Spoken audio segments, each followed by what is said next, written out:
Hello,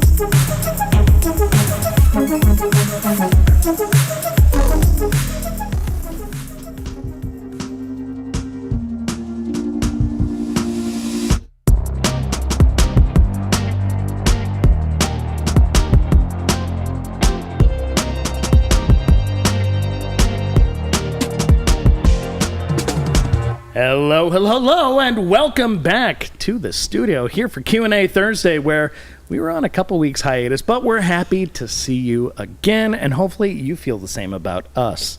Anthony, welcome to the program. I'm Dane Anthony, your host, fellow co-host, Anthony Fisher. Dane, thanks for having me. You know, happy Thursday, happy Friday Eve. It is one of those moments that we've been looking forward to for the last few weeks here, to be able to answer your detailing questions, right? That's what and it's ideally for. Go off on tangents that literally don't make any sense or have to do with detailing, and we do that for most of the show. It's pretty fun, you know? We want to make sure that the folks that come here regularly feel welcome, but we do want to make it feel like a place that new people can show up and ask their questions to, so I don't want to derail it too hard. Well, sometimes I might have to curb it a little bit. It's true, and we brought up a good topic today for our title, and that when it comes to detailing black cars, right? Yeah, black paint, and Honda black is famous for being a little bit tricky, and you know a thing or two about Hondas. In fact, you have a black Honda. That's true. So what we had to do, though, is actually bring in a specialist here who specializes in black paint, and that just happens to be Mr. Carson Black.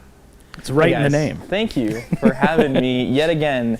I feel like I'm just the resident car washer at this point. Well, you're working up to it. You're a professional, Carson. You're a professional, and we respect certified, you know. So thanks for joining us today, Carson. What are we doing today? Yeah, so using my two favorite brands currently, I'm using a little bit of ADS products and a little bit of GTECHNIQ products. So yeah, we're gonna have some fun times. This car does have quite a bit of water spots, so we're gonna highlight two products from GTECHNIQ that really haven't been used quite a bit in a little bit. So we've got Ceramic GWash, and then the W9, which of course is their like sledgehammer, their water spot remover. If the water spots don't come off with W9, then you're gonna have to polish it. So we're gonna use that today, and then Ceramic GWash. So nice, Carson, awesome. Looking forward to it. We're excited about this. So absolutely. Anyway, I think we have some general housekeeping to catch up on because it's been a couple weeks, right? So let's catch up. So we are currently in mid-October right now, which means that we're just a few weeks away from SEMA 2025. Yeah, that's right around the corner. Which we're extremely excited about. So will we be at SEMA? Yes, we will. We will be in booth 51455. 155. That's what I said, 54155. Okay. And we will be there with actually a pretty good sized team. So myself, as well as Dane Hennon here, will actually be there this time. Joining us. It's been a year since I was there. Carson Black will actually be joining us as well. His first time at SEMA ever. I know he's looking forward to it. We also will have Lucas from Customer Service, which is going to be sweet. We will also have the Joshes, Josh Brodel and Josh Petro. We will also have John Green. And then I believe there will also be some special guests. Your parents, right, will actually be there for a little while as well. So I think that's everyone. That's a good run-up. I think that's pretty much everybody who's going to be doing talking, walking around the booth, that kind of thing. So if you are in the area, if you attend SEMA, please don't be a stranger. Come by, say hi. Yeah, so it'll be a good time. So 2 weeks left until that happens. We'll be leaving here on Sunday night. We're going to be staying probably, I think, at Resorts World is where we're staying at this year. I think that's the move. And that's kind of been our go-to spot. It's super cool. It's a great place. Oh, yeah. And good vibes all around, which is awesome. And it's just kind of easy to get to and from the convention center because we just take the Tesla tunnels and we're able to just basically get dropped off right there at the front door. So easy. Really, really cool. Looking forward to that week. A lot of standing, a lot of walking, and a lot of talking. So also want to give a special shout out to our friends over at TRC Europe, Ride Come to Europe, because Patrick will be coming along with Patrick's son. And what was his name? We had an intern name for him from the Netherlands. Stagiaire, it was. So, so he is, right now I'm trying to think of freaking Stagiaire's real name. What? I'm just going to let you struggle on that one. Quentin, oh my gosh. I was about to say like I don't know what I was. Owen. I don't know what I was gonna say. Quentin. So Quentin will be there, and what's awesome is that Patrick is gonna be bringing us the Jello Revoice tablets. Oh, thank goodness. So 5 bottles of Jello Revoice. Those are so expensive. I don't know if it's just the cost to like transport them to the U.S. or something, but anywhere I've ever seen them listed here in the U.S., they are priced like gold. So Jello Revoice, I don't know what it is, honestly. It's like a German, like kind of like a cough drop, but for your throat. It's for like singing and talking, a bunch of different stuff. It basically like foams up in your mouth, and then you just kind of like suck on it, and then it like completely like not just like numbs your throat, but also just makes it just feel good. I believe they are medicated with something. It goes well beyond just your average Ricola or anything like that. Yeah. This is like way next level. It was like $30 a tube Fisherman's here in the US. Friend is a classic that we used to use to try and keep our voices going, but the reality is this goes well beyond anything Fisherman's Friend was even capable can go of. in the trash because Jello Revoice has taken over, but unfortunately there's not really like a US accordingly too. distributor of it. So basically we have to like order it or try to get it from overseas. And so Patrick's gonna be bringing us some, so that's gonna be awesome. We'll be able to be talking and not lose our voice throughout the week, which is great. Now, on top of that, all right, so we'll have SEMA coming up here really soon, but before that, this is a special time of year, right? We love Halloween here at the Rad Company. I think we do a pretty good job of celebrating it, right? And we do a good job of representing it.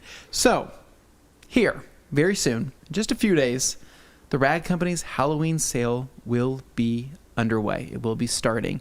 And let me tell you, it is a killer sell. It's going to be good. We've shot a lot of media for it that you guys are going to hopefully love and be able to see in ads. But we also are going to have some very special limited edition product, right? That's going to be available. But I do want to show you something pretty cool. I'll show you a quick teaser of this. Please do. Also, limited edition. We have. You got to talk into the mic, man. Wrong chess piece. The Rad Company. This is a slasher edition T-shirt. Check this out. So bam, bam, bam, and here he goes. Full reveal. Love that. Badass. Super sick. Super cool. So pause that screen so you can kind of get a good reading on it. But these shirts will be available again just in a few days, along with some mysterious. Some mysterious things. Maybe they're kits of some sort, and maybe a limited edition something is in one of these kits. I'm not really sure. Needless to say, looking forward to it. It's going to be freaking awesome. Super cool. So Halloween, and then we're pretty much rolling right into SEMA right after that. And I don't want to. How do I say this? I don't want to build up too much hype, but. We are going to be doing a unveiling, a reveal at SEMA as of right now. Ooh, this is something that's been in the pipeline for a long time. Because guys are always asking, what projects are you working on? What stuff do we not know about that we should be asking about? Well, part of the fun is not telling you until we actually have something to show for it. And as of right now, how it's sitting right now, we will have something to show for it. And so SEMA should be a pretty killer year for us in terms of something new. And I'm looking forward to showing you guys. So there will probably be some media content on it. There will probably be some other stuff that will be happening. There's actually a couple different big things happening at SEMA for us that we're looking forward to. Basically just stay tuned. I think you guys are going to be extremely excited about all this stuff. Also, just a reminder, Mitt on a Stick Pro Plus in Rag Company Gray is now available at theradcompany.com. And Carson used this in the last Q&A. It's freaking awesome. Probably the best $80 you will spend on a detailing related product. It's high quality. I know some people look and be like, it's just a set. No, it is built in a way that reflects the quality and the price you see. So I honestly, man, I'm not going to detail. I'm not going to wash my truck anymore without it. I actually won't wash my truck without it because it saves me so much time knocking out the roof, the hood, the windshield, and all that stuff. It's a total game changer. It's great for your back. It's great for just general ergonomics. And once you make a process using the mitt on a stick, along with maybe some of your favorite Cyclone wash pads or wash mitts, it just becomes like it becomes second nature, right? You just don't even think about it, and you just begin using it. And so, for people that have asked, though, are there going to be replacement mitt, heads, wash mitts? And the answer is yes. We are currently working on those right now, and we will be we'll be stocking those within the upcoming months, probably like next 2 months or so.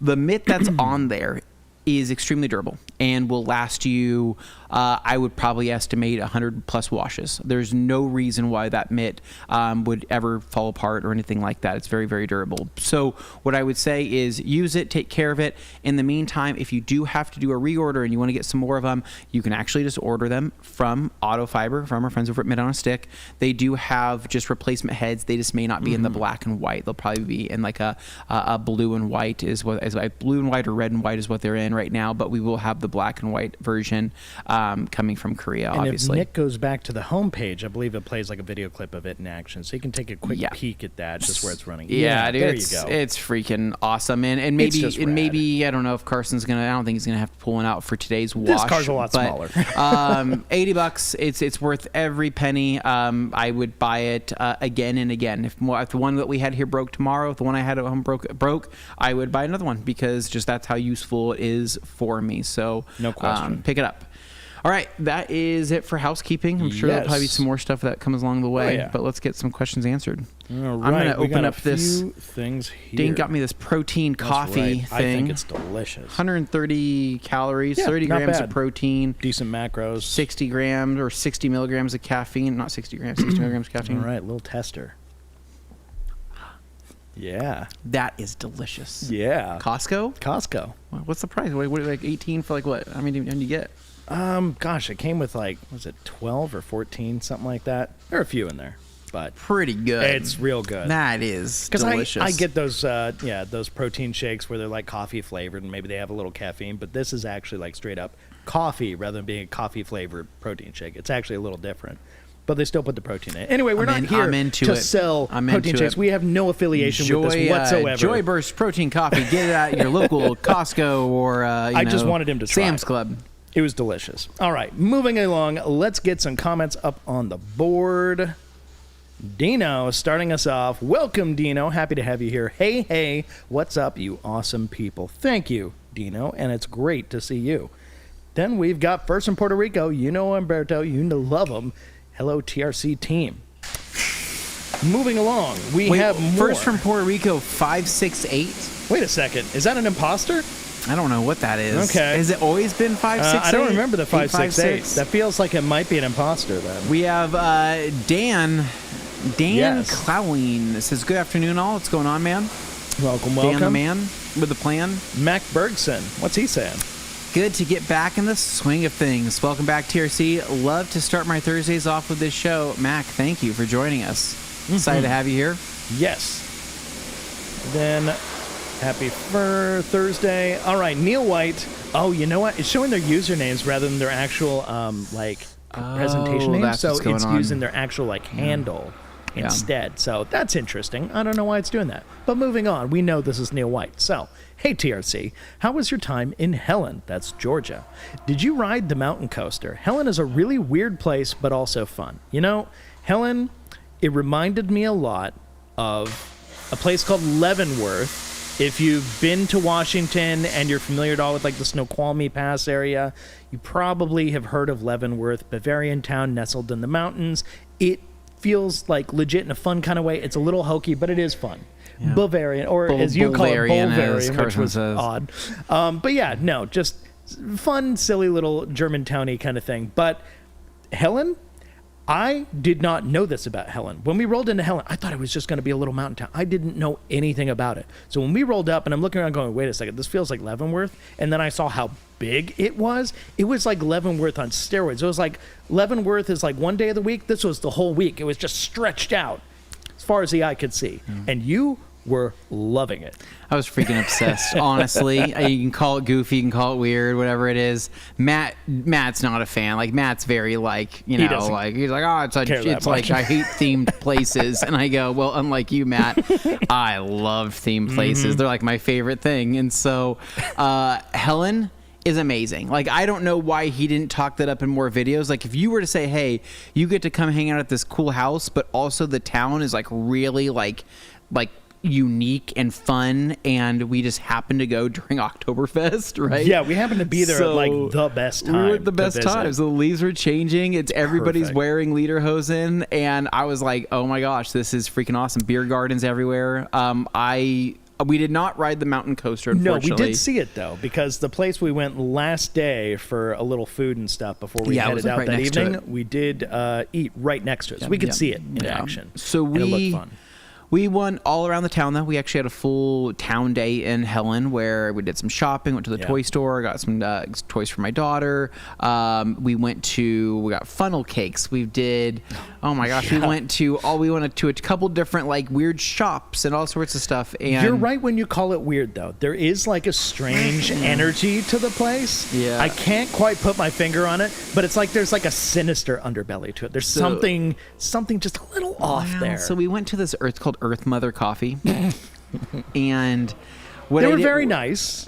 Yeah, what I didn't know is that it was essentially, I mean, where you were going to get a spell casted on you. Well, it was right next door to an apothecary. Yeah, it was right next door to this, but like the people there were quite nice. They were. The baristas were very nice, but it was just really interesting because we walk in, and there was definitely a mood in this place. I don't really know how to describe it. Vibe.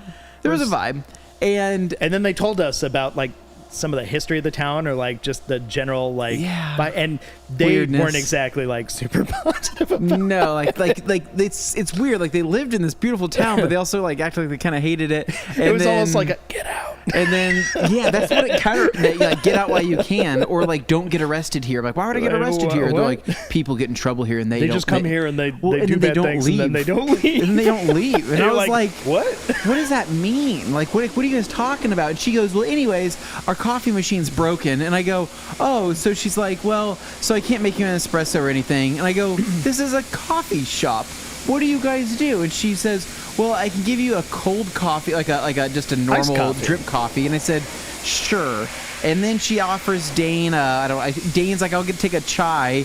And they're like, oh, yeah, for sure. And then she goes, it's broken. And then I'm like, well, what? The milk warmer was broken. Everything was freaking broken. And so at a certain point, they were nice. I'm walking around. I go to what's it called? The apothecary. Apothecary, right? And I start walking around. I go, oh, man, like, this is pretty weird. Like if you don't know what an apothecary is, look it up. It's fun. A lot of things were in jars and stuff like that. And I'm like, all right. A lot of witchy kind of stuff. And which was fun for all you like tarot card, for like fun during Halloween. It's kind of it's a mood, it's a vibe. And lovers of crystals and astrology. Yeah, and then there was they have the incense burning and herbs. And then that's when she goes, hey, do you want to try like a coffee alternative? And I go, coffee alternative? That sounds weird. And she goes, yeah, like it's good energy, but it's also like no crash and blah blah blah. And I go, honestly, sure, I'll try it. Not really thinking too much into it. She hands me the cup. I say, I'm not drinking unless Dane drinks one.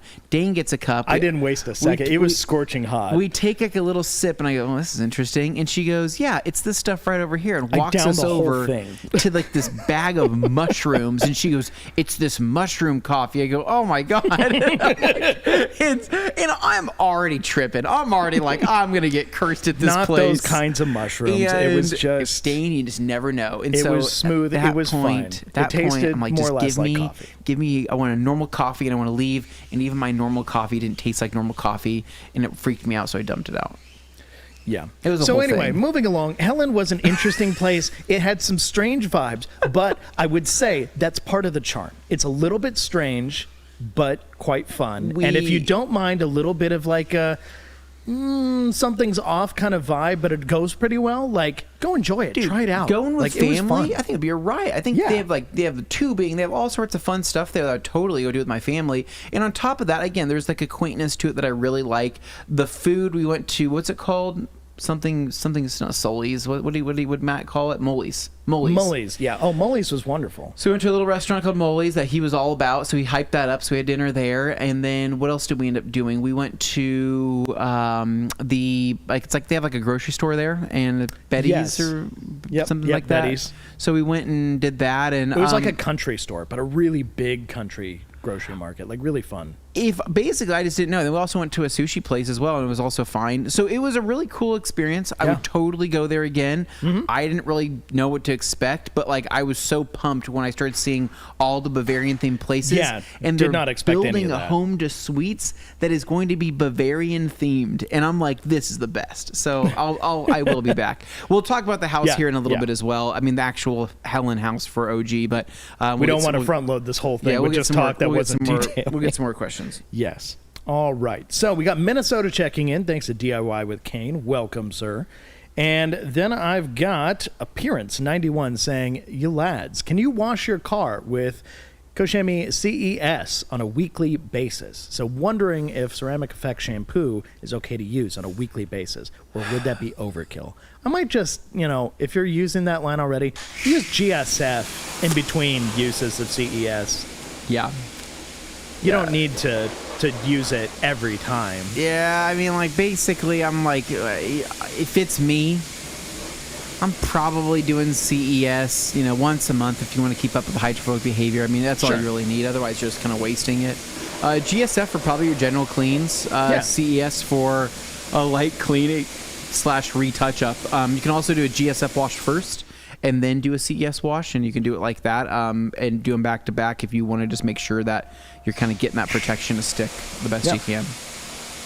FYI, if you hear noises in the background that don't sound like our wash bay, it's because the parking lot is still very much under construction, which is why we didn't do a show last week, because it was all happening right next to the building. Now it's a little further apart, so we can kind of do this, but just in case. It's nothing dangerous that I'm aware of. All right, Bucky here. Welcome back, you beautiful people. Likewise, you beautiful person. All right, we got David Boyce here commenting on Anthony's haircut. Yep. What's he saying? It's the fresh. It's not. This haircut is going on 2.5 weeks old at this point, and it's finally starting to grow into itself, which is nice. And so, thank you, though. I appreciate that, David. All right. He's always paying attention to the hair, that guy. Yes, he is. Yellow Hanzo. So that's what your name is on your user handle. Interesting. That's so funny. Hello, Honda Bros. And Fiber Brothers and Sisters. What's going on? Hey. Hans, it's good to see you, my friend. We're very happy to have the man with the dragon tattoo here himself. Then we've got Jeff C. As an engineer / surveyor with ADHD, tangents are my specialty. Yes. Thank you, Jeff. I really appreciate that, for one. We're all guilty of tangents here, but I think that's why people who come back, they know they're getting something different when they tune into the TRC podcast than your typical super focused kind of thing. I get it. It's not for everybody, but I do hope more people, buy into the idea, because I think it's fun. Ooh, look at that. Carson's laying down some foam. It looks great. He's laying down some foam. Look at that. Delicious. Yeah. Next up here. Okay, next up we've got Eddington. Eddington says, yeah, you're back. Missed you guys. We missed you too, man. Yeah. Happy to be here. Wow, look at that. Carson is just making that car turn white. It's vanishing. Kane says, TRC question, how many of your non-detailing friends and relatives know what rinseless wash is? That's a good question. Wow, not a lot. It's funny. I actually know people who have no actual interest in detailing, but they know what O&R is because they had it recommended to them by a car guy friend or something. And so they know what that is. Mm-hmm. But if you ask them to explain a rinseless wash, they probably wouldn't even know. It's just they know that the product can do that. But yeah, I think that people can be aware of something without being aware that they're aware of that thing. I feel you. Nice. Yeah, cool. All right. Rodolfo Lopez Salinas. I feel like these usernames are not what your guys' names actually go by, but we're just working with what we got. I have a black Honda Accord. Which shampoo and ceramic sealant do you recommend? I feel some of the ceramic sealants get my car dusty. I have Eon Pure ceramic coat. Honestly, man, I think right now you have so many different options that it's kind of insane. But I will say just a good solid solution would probably be something like GSF from Coach Kemi.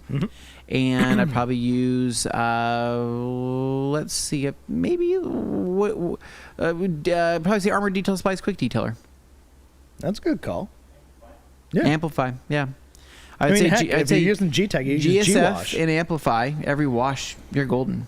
Yeah. You're set. You don't have to do anything else. I was going to say, Carson, while you're kind of going between steps there, were you noticing anything while you were applying? Was there any weirdness or just something to note? No, I mean, I learned a thing from,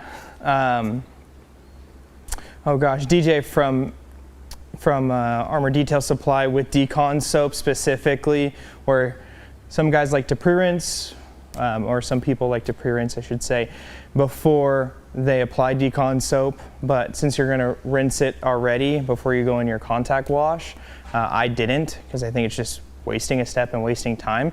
And so that's what I'm doing today. I'm just letting the product actually work rather than, rinsing, foaming, rinsing again. And then today, I'm not going to be foaming Ceramic GWash.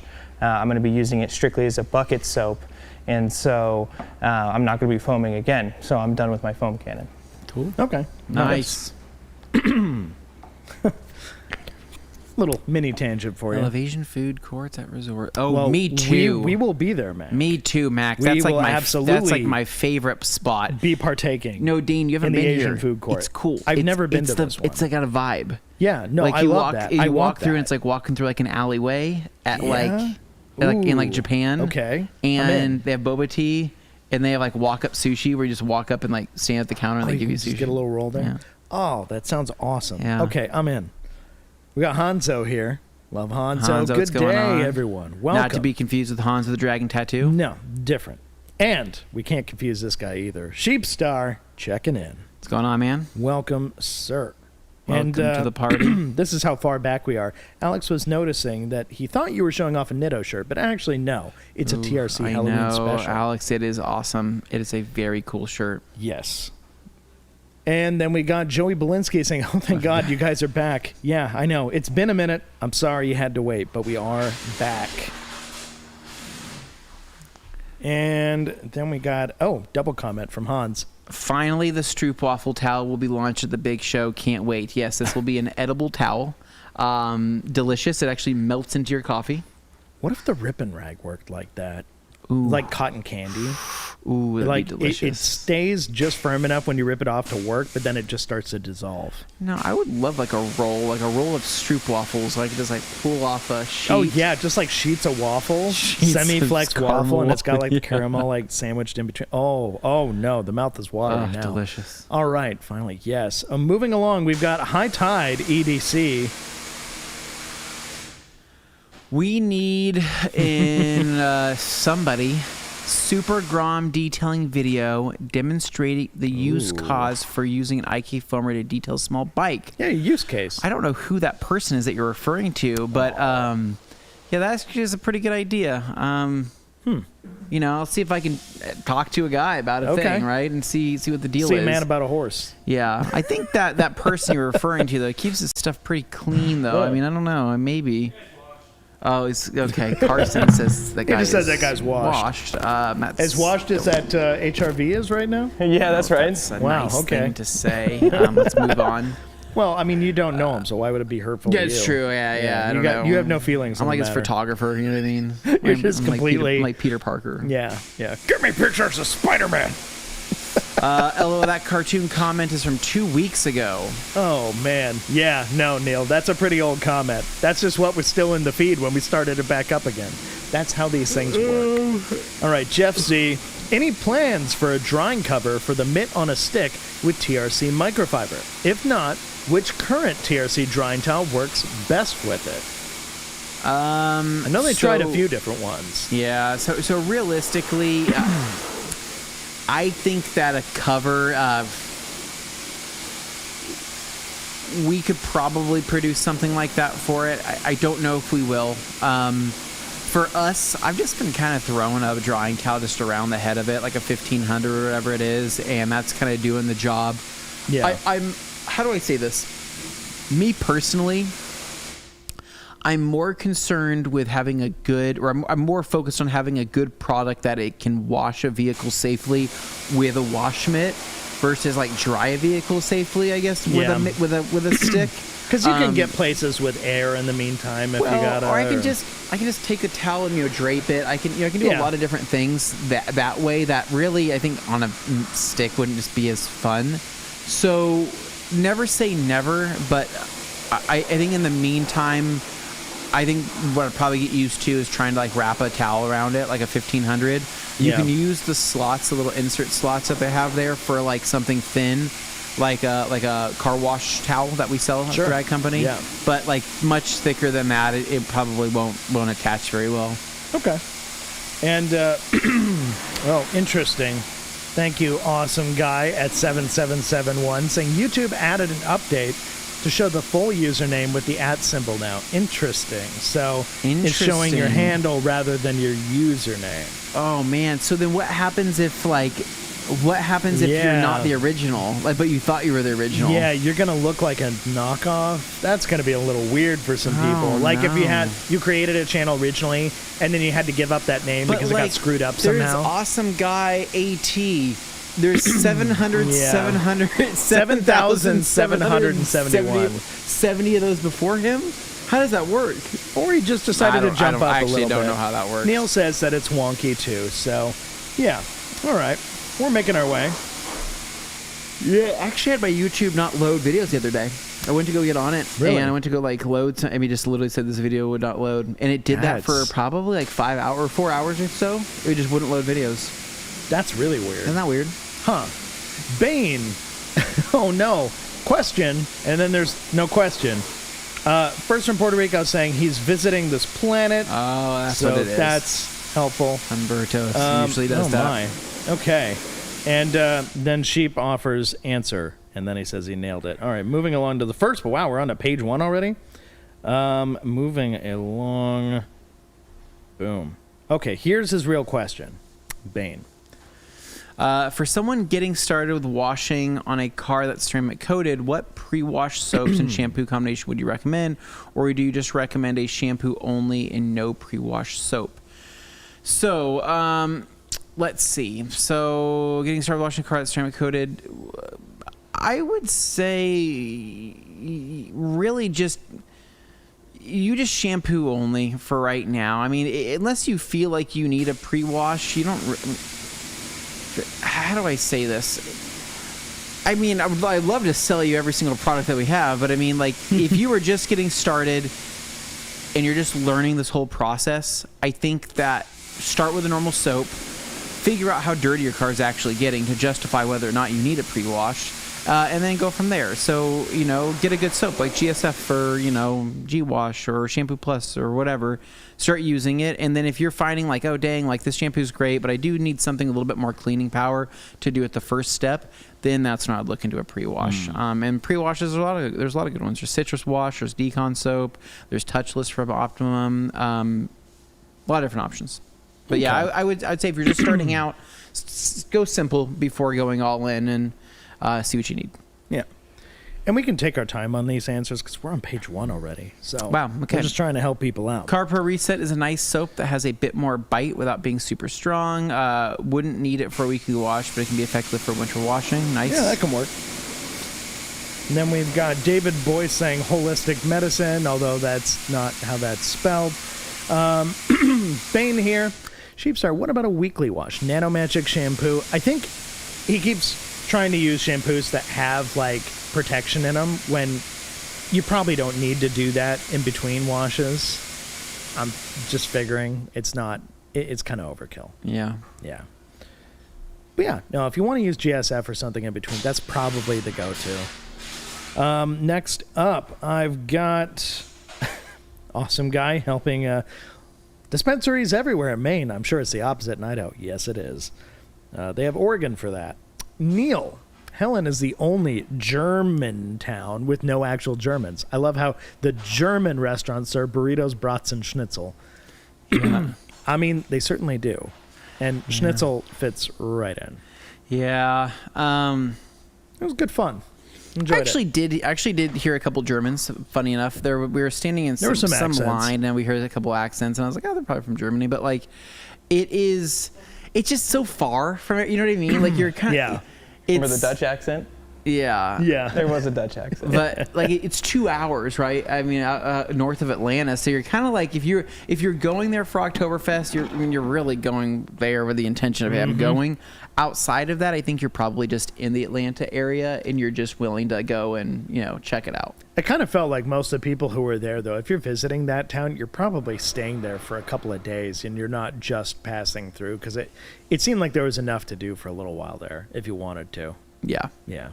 Like, we found a way to make it work, but most of it was spent at the cabin. Yeah, then I got Sheepstar here saying, you can use a ceramic-infused shampoo or pH neutral, up to you. A detailer or drying aid with protection can serve the purpose as well during drying, or a foam/spray-on coating.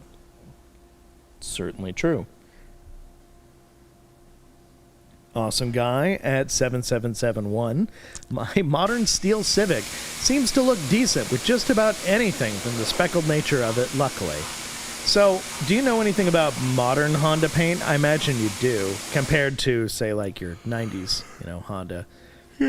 As far as the production techniques go, have they gone thinner on the clear? Like, what do you notice? I haven't taken paint depth gauge to it, to be honest. I mean, I think the quality of the paint looks decent. I mean, I've seen... You've seen a lot of newer Civics. What did I did... Gosh. Like the FKs and... Yeah, well, the FL5s and stuff like that. FLs. I went and saw those, and my friend Steve, I helped him out with some parts on that, and I did some rock chip repair and all sorts of different stuff on it. And honestly, it was fine. Like, I would probably say I feel more confident in that paint than I do probably the modern Mazda paint, now that I know how thin that modern Mazda paint is beautiful, but speaking from experience, that's why I got it wrapped real fast, or had PPF put on. That paint chips like the devil. Dane, it's the thinnest fragile. paint I've ever seen. Incredibly I've never seen thinner fragile paint than that. Yeah, it's wild. Like, I was seeing chips and seeing bare metal and going, there's no way. Like, there's no way that's the depth of that paint. Yeah, and no. Yeah. It's wild how fast Nuts. it goes. But whether it's like environmental regulations that are causing them to want to go lighter with their output, or some other reason, I mean, at the end of the day, it could be cost cutting, any number of things. But it's thin. It's really, really thin. All right, next up, we've got Guy with Dragon Tattoo. Changing her name already. Dry foaming and then rinse would remove more dirt instead of just spraying with water with a rinse. There we go. And then I've got Steven here. Steven. If I'm doing a wash clay seal job and I want to finish with PNS Defender, what is the best thing for a drying aid and or clay towel lube, bead maker, a detailer spray, rinseless, or something else? So let's see. I mean, that one's super easy to lubricate. Yeah, if you're doing a wash clay seal, then do bead maker as your clay lube, and then top it with Defender. You get 6 months. Not gonna hurt. People might give bead maker a hard time on longevity or something like that, but as a lubricant, it actually works fantastically well. That's what we have in our wash clay seal video. Yeah. No, it's a good system. Yeah, I'm just trying to... So hold on. I'm looking at this. Yeah. Wash clay seal job. You want to finish with Defender, right? Okay. But what is the best thing for a drying aid and or clay towel lube? So the thing is if you're wanting to finish with a Defender, right? I mean, you could use Defender as a drying aid, and you could just call it there, call it good there. Your towels will get clogged because you're using a drying aid, it's a Defender. And when it's a drying aid, you're diluting it too. What's happening is you're wanting to use a particular product because of its longevity, right? But you're also kind of wanting to... The things you're putting before that could really impact, maybe the overall longevity of the PNS Defender, right? So, for example, if you're using a drying aid or a clay towel lube, right? Ideally, you could use bead maker, but I would just do wash clay seal with bead maker and then just be done, and then that's the end of it, right? You could do wash clay seal with bead maker and then top it with Defender, but there could be a chance that Defender may be impacted by the base layer of bead maker. you can argue. I mean, Sydney said you can do it. You can do it. It's not going to be a huge issue. I don't know. I haven't done it personally. A detail spray, like using paint gloss, would probably be okay. But if it was me and I'm doing a wash clay seal, I'm probably going to just use absolute diluted at 128 to 164 to 1. Sure. Use that as my drying aid clay lube, and then do an additional top coat of basically Defender as my final step. Does that make sense? It's just you're kind of I get what he's trying to say. I get what but you're trying to correct for. You're going through kind of a few hoops there to get to that final result, because you want that specific product. Yeah. So it's just a question of are you chasing results specifically, or is it because you already have the product and you want to shoehorn it into your process? Because Bead Maker is great for wash clay seal. It's just killer, right? And you're going to be done so fast, and you have a great result. Defender's not great with a wash clay seal, but it's going to the last longevity. longer. So it's a trade-off. Yeah. And that's why in that wash clay seal video we have that popped off, I mean, Bead Maker's just a better way to use for clay lube. 5,500 GSM Stroopwafel towel. Oh my gosh. Noted. That would be delicious. Thick boy. That is a thick boy. That's a thick Yeah, I know. thick. I can't say the rest of that. I know. All right. Bead Maker rinseless should be perfect, I think. Rinseless for clay lube and Bead Maker for the drying aid. I mean, yes, but Bead Maker also works really well as a clay lube. All right. Sheepstar also pointing out he is a sucker for Built Hammer Touchless and Autofoam. Haven't used the KCX ones. KCX ones are very good. Then we got Kevin Miser here. Oh boy. Kevin's saying, hey guys, I applied ADS Phobic over the weekend and discovered a few small high spots. Method to polish the high spots by hand? ? I have no machine and there are only a few small spots to do. ADS Phobic, You do a fair amount of hand polishing and Yeah. So what you're capacity gonna do is just take just a towel like a 365 or like a low pile terry of any sort. Put a little compound on it, and I'd work it into the towel. Just kind of massage it in to where the fibers are coated with a little bit of compound. You're just gonna take that and take it to the area with a high spot and just gently kind of up and down, side to side, barely any pressure, and then grab a different towel and then buff off the compound and see how it looks. Does it look better? No? Keep going. If it doesn't, basically you're going to keep doing that until it looks better. Now, the downside of doing this is there is a chance that you could obviously mar the phobic coating, and you could be like, oh, dang it, well, it might look visually a little bit different, but it'll still be better than a high spot. So use a clean towel when doing this, especially if you're putting compound on it. Take your time. Don't use a ton of pressure, and you'll probably fix it within the first pass or two. There you go. Yeah, you're trying to minimize the amount of actual removal you're doing. Just keep it limited to what you need. Yeah. Not more than that. I'm going to talk about some detailing right now. Yeah. I was going to check in with Carson first, but then we do that. Yeah, let's check with Mr. Carson Black. How's the black car going, Carson? It's going. How are those water spots looking?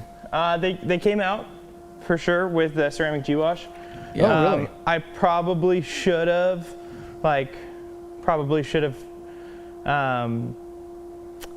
went for something a little bit more aggressive and then finished with Ceramic GWash. Well, but it's doing a great job. So. Worst case scenario, if we got to stretch this show out and you got to wash it again. Yeah.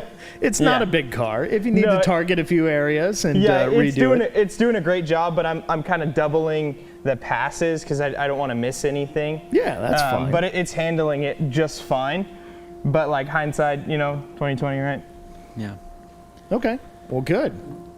Cool. Thank you very much. Well, and Anthony, you look like you wanted to add something. I was going to talk about some detailing. Tell us about detailing, because I'm on page 1 and I need you guys at home to start asking some more questions. Otherwise, this is going to be a very short show. Mm-hmm. All right.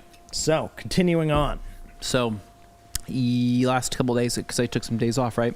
Yeah, you were gone for a minute. What's up with that? Well, so I had my daughter's birthday last week, right? And last Saturday, right? It was a unicorn birthday party. You witnessed it yourself. There were so many unicorns everywhere. Unicorns. I was a unicorn security. I even brought a nerdy Nissan Stagia unicorn shirt.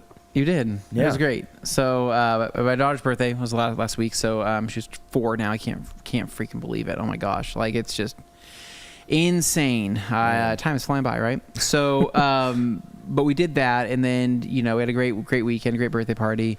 Then on Sunday went and saw the Rooftop Man. Right? Oh yeah, Roof Man. Awesome.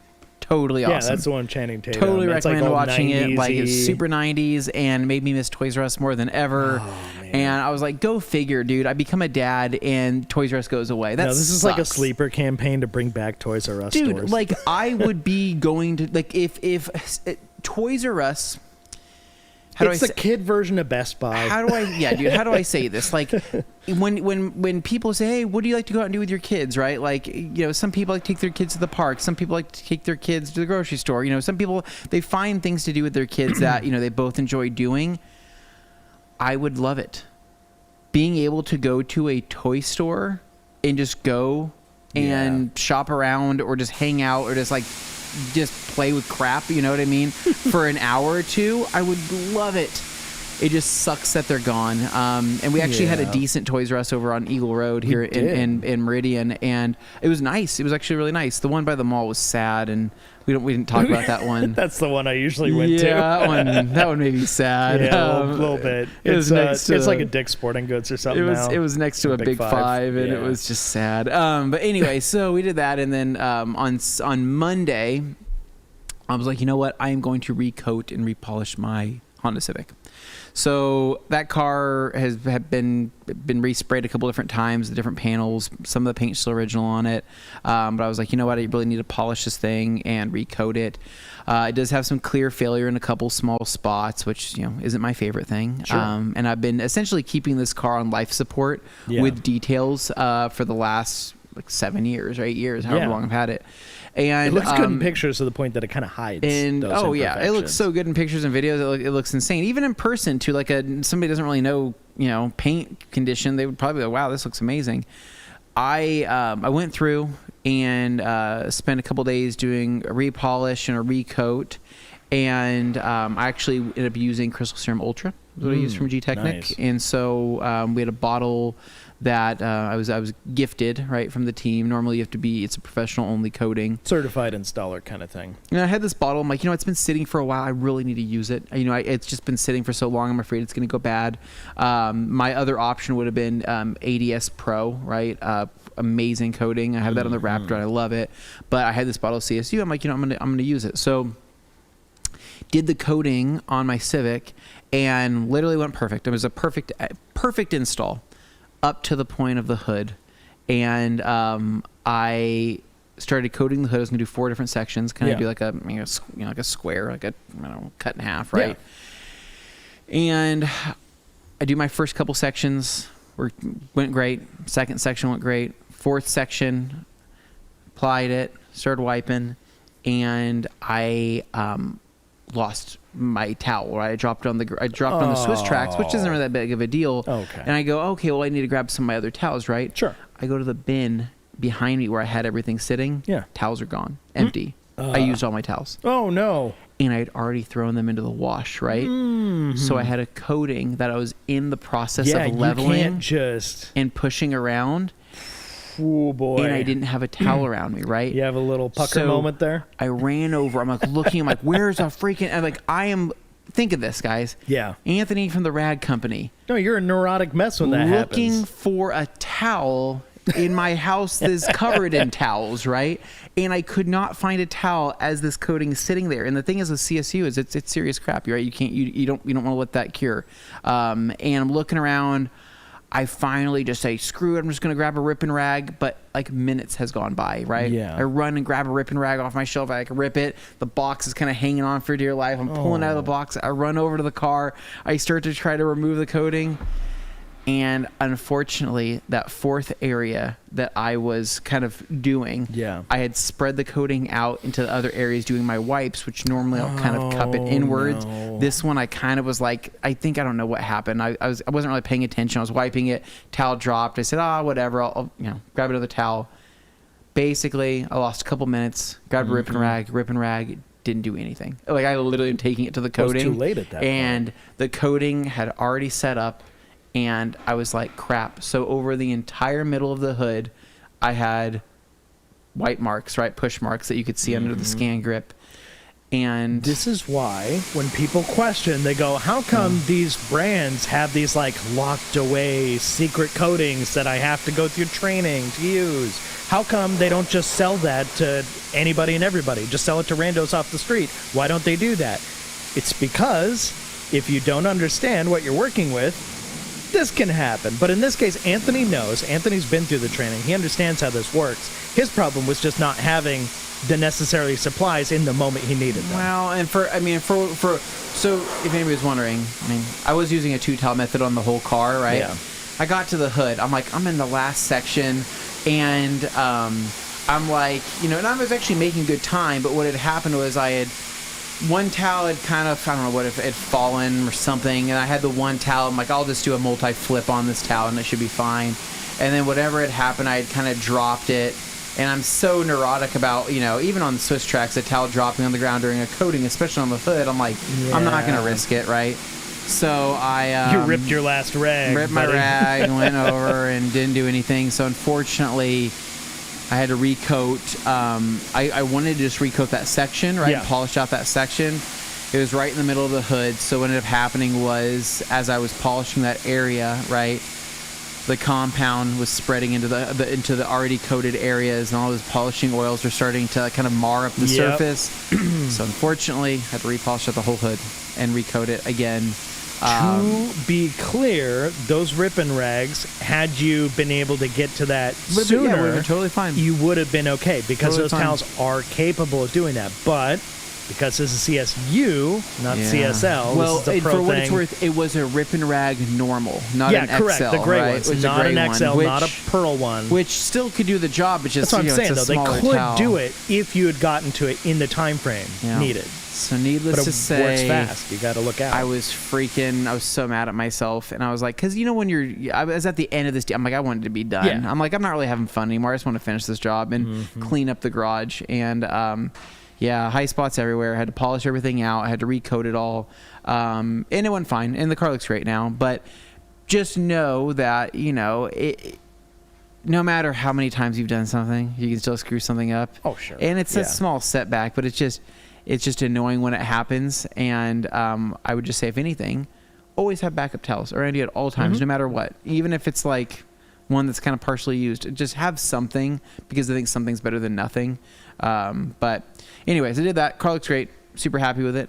It's very glossy. It's very bossy looking. And I also did some engine bay cleaning on it and whatnot, nice. and did that. So kind of felt good. This was my first time actually in my own garage doing a full-blown, polish and coat with my new setup there with the flooring and everything.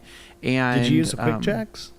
Did not use the quick jacks. Okay. Probably could have. If I could have Save your back a little. I could have got them off the wall, but actually, what was funny is I kind of enjoyed. Like I was just I had a I got a yoga mat, right? Oh, remember my yoga mat that I was using when I was installing the motorcycle exhaust? Yep. So I just lay out a yoga mat, and I just kind of you do that one more time. You lay out a yoga mat, and then I lay down on my side, and I'm just polishing out the side skirts, and I was comfortable. I wasn't bending, wasn't doing anything, super bad. And, it felt really good. So, well, nice. Anyway, so that's what I did. Anyway, I just wanted to tell you guys that even sometimes even pros mess up with having to recoat crap. Yeah, I want anybody watching right now, if you screwed up on something lately, like, don't take it too personally. Like, even if you're as experienced as Anthony, he's got a ton of experience under his belt. He knows what he's doing. I trust him to work on anybody's car here, certainly. But yeah, doesn't matter how much practice you have, you can still mess up once in a while, and that's okay. Just try and have extra tools around if you can, and don't open yourself up to that possibility. It's just high spots and coatings and all that kind of stuff. It's always better to obviously see the spot, as soon as you can, right? Especially if the coating particularly has a long, how do you say it? A long working life, right? Where you can actually re-wipe that area. Long working time, yeah. And then there's other coatings too that are cannibalistic, meaning that you can take that coating, a wet applicator, go right back over that area, and then re-wipe it, and it will fix that high spot, right? Some coatings are capable of doing that. CSU is not, right? Unfortunately. Which is why it is a gate-kept product. So anyways, after I did CSU, I was like, all right, should I do EXO? And I was like, I think we're just gonna just do CSU and EXO is crazy. It's a it's a process. Yeah. How's it going over there, Carson? How are things? It's good. Just drying. Anything new to report?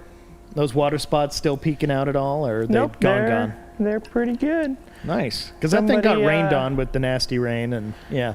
Somebody used this liquidator with the drying aid. Oh yeah, you're able to see. Or not liquidator. M22, the drying aid. Oh no. Somebody clogged it up. Didn't say anything. That's good. It's one of our rules around here. Wash those things. It's having a day, so I may have to go grab another towel, but that's okay.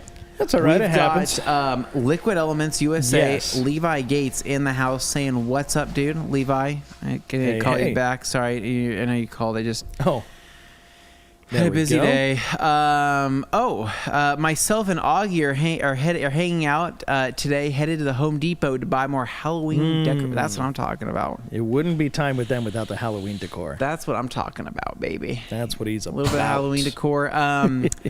I went to Lowe's. You didn't check Home Depot actually, but right now my house I have 2 tombstones by my tree. Okay. They're little. I got some skulls out there throughout the yard in my rock area. Ooh. Tasteful, right? Tasteful. Okay. I'm going for simplistic Halloween at my house, right? Cheap?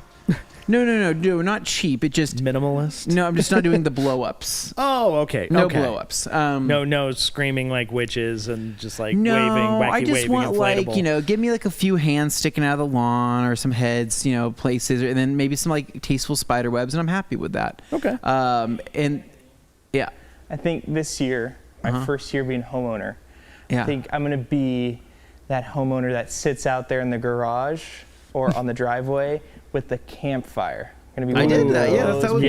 That's what they've done a few times. That was me. I always did. I always did a little bonfire, in the driveway, and I think I want to be one of those people. There was the year I told in the podcast where I had a bunch of family come over and I dressed as a hot dog, and by the campfire, and everybody that come to my house had said, "Hey, we're actually going to go walking around door to door, right?" Mm-hmm. And I go, "Okay, who's hanging out here?" "Oh, well, can you just hang out for a little bit? Just watch the fire?" I said, "Yeah, sure." So it was somebody's got to watch the fire. It was me by myself. Ironic, the hot dog for over by the fire. an hour in a hot dog costume by myself. I had rollerblades on. You were overcooked. You had rollerblades on. Oh man, I forgot about that. Yeah. I hated that. But yeah. Oh boy. All right, we got Ivan P here saying, "Hey guys, do you have a wash mitt around so I can see it live? I'm interested in buying one." I mean, Carson, if we had one sitting around somewhere where you could just grab it to like show it, I don't know if it's close by or not. I think there may be one in the back room or tucked away over here. Yes. All right, Carson's going to grab it and he can show it for you. That's the beauty of these things being live, is you can ask for stuff like that and we're actually able to show you. There's multiple colors there. Here's what they look like. All right. Now, unless he's talking about the mitt on a stick, that might be different. Yeah. But these are our classic wash mitts. They are fantastic. Love them. They're great. Very, very good. All right. Next up, I've got Wolfsburg here saying, "What's up, TRC? Got the mitt on a stick and love it." Dude, it's the best. Awesome. It's the best. So good. It's a great tool. All right. Then I've got Deftones. Good band there. What's the best GSM towel for exterior that doesn't shed? So GSM has nothing to do with whether or not a towel will lint or shed. Correct. Totally different things. That is going to be weave. Your weave is going to dictate sometimes whether or not a towel can lint or shed. So typically anything with a plush, circular knit or something that is more of a high pile will have a chance of linting, shedding.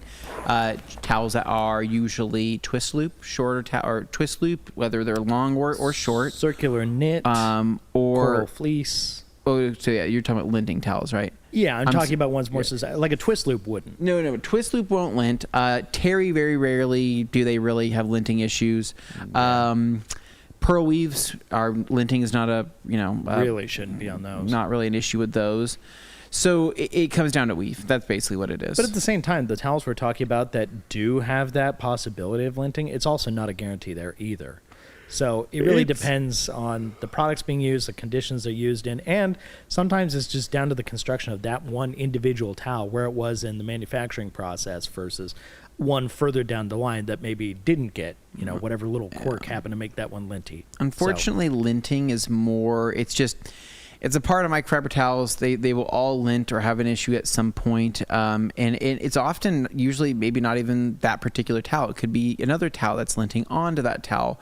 It just, towels will hold on to so many different things. And static charge effects, what I would say is that if you're taking a towel and you're wiping it across glass or paint and you are seeing like in abundance, I'm talking a snail trail of lint, that's usually when I call it and I say, hey, maybe it's time to either demote this towel or get rid of it or do something, because that's when it's a problem. But if you're seeing a few micro pieces here and there, I don't really care about that. Yeah. Sheepstar asking Kevin about how noticeable they are. If they're not easily seen, leave them. Kevin replies, the worst is a line down the center of my windshield. The rest on the body aren't too bad, except for one panel where it just looks like permanent streaks. Okay. Then I've got Cokes 266. Hey, Dane and Anthony. It's the other Anthony from here in Australia. Oh, nice. I got a hold of some Wolfpack towels. I found that I enjoy using them for interior details. Nice. Very good. Love that. Then I've got polished lip wheels. The kids stored them over summer, caked with brake dust. Any tips to help get them clean? That's the Washington kid. Yeah. So they got a polished lip. I mean, basically, just go through the standard wheel cleaner. Chances are, if they've been sitting with brake dust for a long period of time, pitting may or may not have happened, right? If they were, if they've been, I don't know, polished wheels, how do I say this? Polished lips are going to pit. They can possibly have etching. They can possibly have brake dust that's caked on that will just kind of turn into like kind of surface corrosion. There's so many different things that can happen. What I would say is start off with a good wheel cleaner. See what happens. You can use brake buster. You can use a lot of different things. Whether they are coated or uncoated, you'll probably figure that out pretty soon. But I'm assuming since it's a complete polished lip, it's uncoated. So clean them. Examine, what do they look like? Do they need to be repolished? Repolish them yourself if you want to do that. If they don't need to be repolished, sorry, that was weird. I think our floor is starting to come up. I heard a creak right under the floor where we are. If we just suddenly fall through the floor here, that means there's a sinkhole underneath us. That'll be exciting. So anyway, it's a great time for us to take a little momentary break, I'll call it. But you know what? We'll be right back after a few messages from our friends and pals over there. You know what? While you wait, hit that like button. It really helps us out in the meantime. We'll see you in a couple. See ya.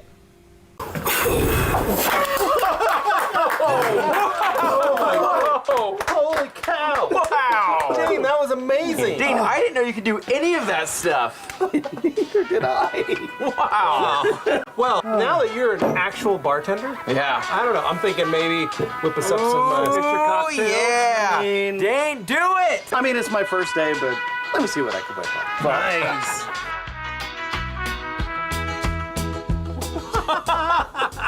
I can't believe it. What? Jeez, Dane. What? Oh my God.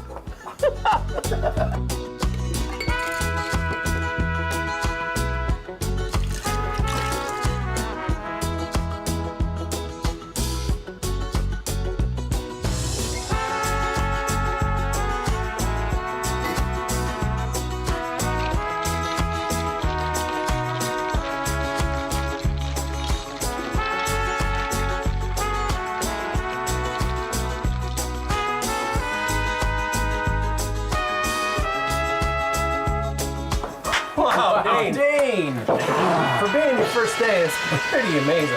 Looking for feedback. Let me know what you think. Oh my God. This stuff smells amazing. Good, all right. Well, Levi, Dane, cheers, man. Cheers. Nice. Bottoms Cheers. up. Thanks, Dane.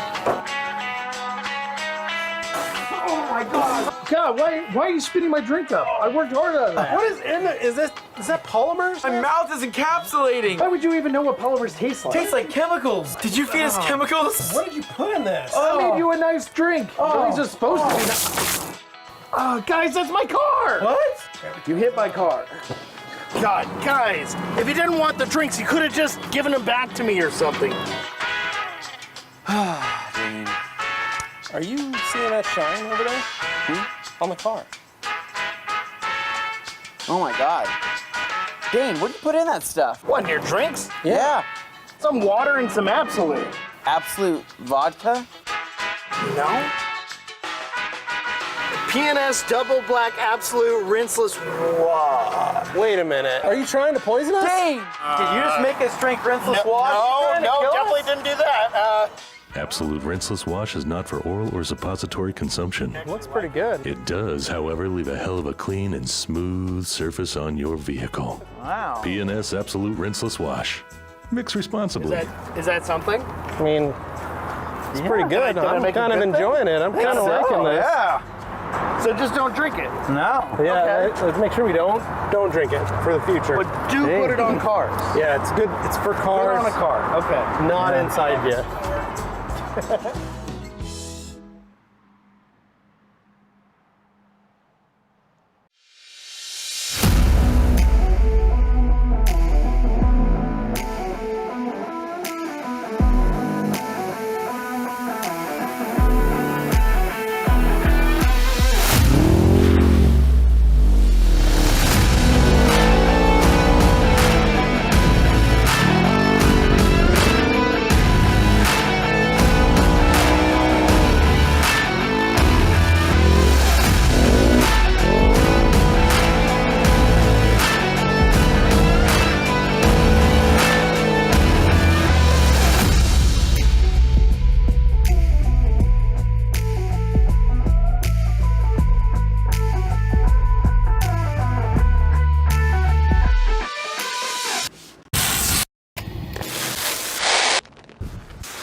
Go ahead, get dirty. P&S Off-Road. Hey guys, Josh with the Rag Company. I thought I was going first. I was going first. We'll take it. All right, Josh is from the Rag Company here to tell you about the business program. You can save up to 25% off different products that we have here at the Rag Company, including savings like Detail Factory, IK sprayers, and many others. Whether it's pads, polishes, compounds, polishers, we got it all. Chemicals. We have everything you would need to save you some money so you can start putting more money in your pocket by buying products through our business program. So whether you're a shop-based business, a mobile detailer, or just running a side hustle out of your garage, please check out the business program. And you get free shipping on orders over $150. It's a pretty great deal. That is a great deal. The Rag Company business program is for bulk purchase end users only. No tax exemptions unless previously grandfathered in. Discounts apply to eligible products only. Exclusions may apply. Check product listings for details. Minimum order of $150 required to qualify for these discounts. Some brands, tools, or specialty items may not be included. Pricing is subject to change without notice. Visit theragcompany.com/biz to start your application. Act now, stock up, and save big while it lasts.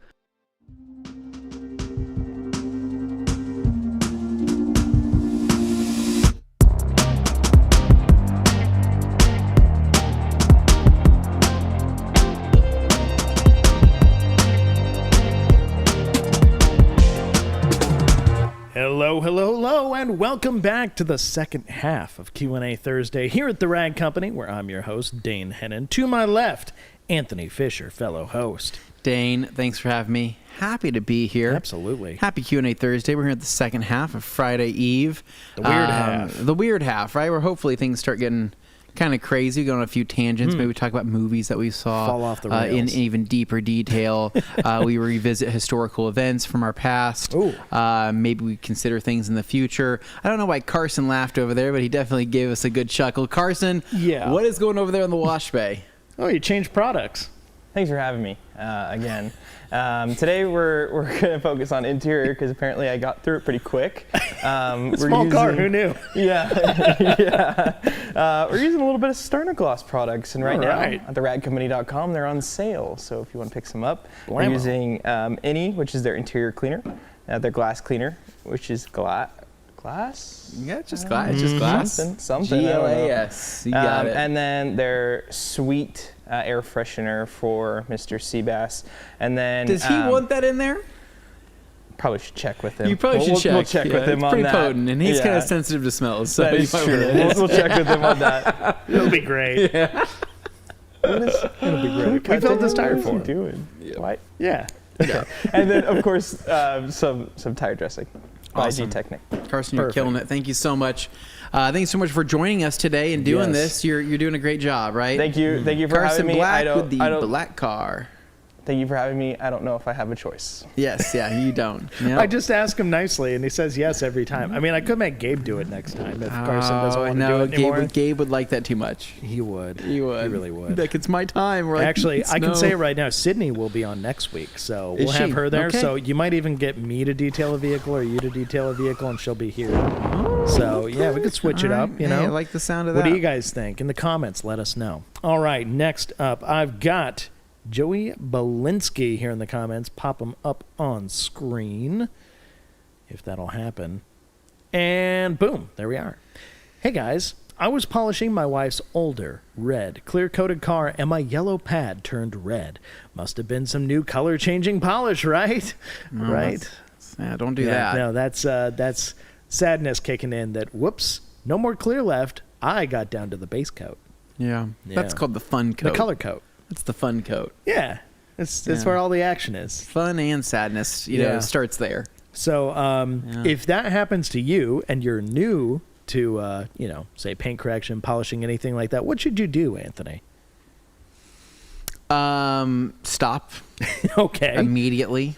Unless you're working on a single stage car, in which case you're going to get color You're on gonna your get that. pad. But That's if different. you are working on a clear coated car and you get color, that's when you should stop. And you would think like, hey, maybe this is just a weird thing and maybe it'll get better. It doesn't. Just don't even do it. Don't. Okay. And then, but there's going to be that voice that says, just a little bit more, just to confirm that this is definitely clear coat failure. Just a little Well, bit the more. problem is you buzz it down a little bit more, and then it rapidly happens, and your one little 1-inch patch now turns into a 5-inch patch, and you go, oh crap, it's definitely burning through the clear coat, right? And you look at that patch, and then it bothers you, and you go, oh no, this is horrible, right? What's my plan? So then, from there, you Yeah. think, okay, I got to call some body shops to get it repainted, right? They're going to tell you they're a month out, maybe 2 months out, Yeah, right? probably. And you're like, oh crap, so now I have to stare at this 5-inch patch for the next 2 months, and other people are going to say, hey, what happened to your car right there? What happened to your car right there? Yeah, how and come it's you drive going- something so And it's busted going and to sad haunt looking? you for 2 months versus stop while you're ahead, leave it as that little 1-inch spot, put a sticker over it. Don't even think about it. Just a little Call the Band-Aid, body just a little shop, get it repainted in 2 months, and don't think about it until then. But I've been through this, and it will drive you crazy. So so stop while you're ahead. Good advice. Sorry, I kind of went off on a thing there. No. It's like I'm going from personal experience and also just, it just is what it is. I burned through Dane's clear coat like 3 times, and it's just fun every time. That was really fun in my van where they had those. Gosh, to be fair, you were using a 3D eraser wheel. Yeah, that was unfortunate. gnarly. My favorite burn through on one of your vehicles. Okay, keep in mind, guys, Dane's he's bringing cars in that don't even have clear coat I buy on them. vehicles that are eccentric and possibly a little bit on the spectrum themselves. The particular vehicle we're talking about here, you can find a video of it, is it means whatever you want it to mean. No, but the Dane- JDM van I had, the 94 Yeah. Toyota Town Ace, where you sat on top of the engine, and it was just great fun. What a fun vehicle that was. You loved Slow it. as hell, but so much You fun. I loved did that love thing. that.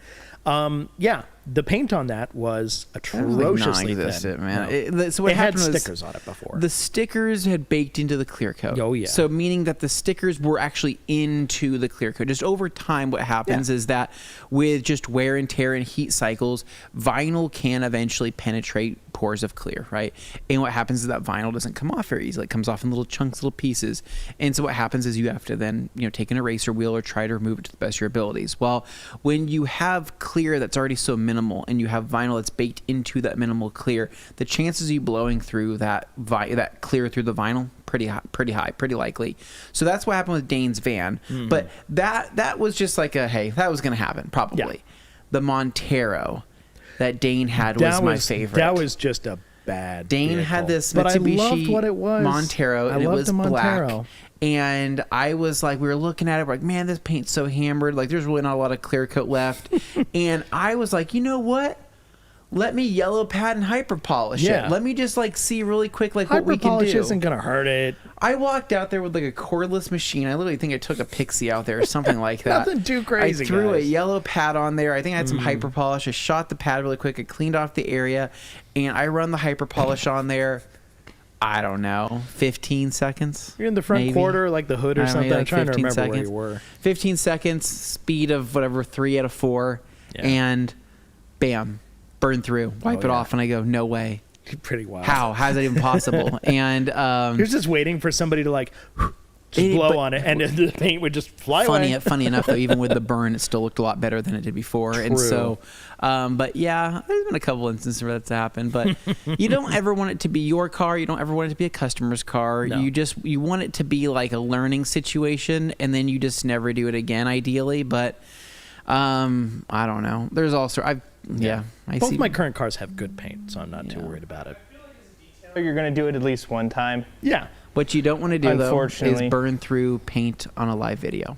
Oh no, that's incredibly embarrassing. I would hate I'd that. feel terrible. I would that would hate happen that. to any of I us. would go, Wouldn't I want would go in that. a hole, and I would never come out. Next up, I've got awesome guy. Thoughts back again. on PNS rehab for single stage polisher? Thoughts on PNS rehab for a single stage polisher for 2009 Civic or soft paint in general? Any other good one steps?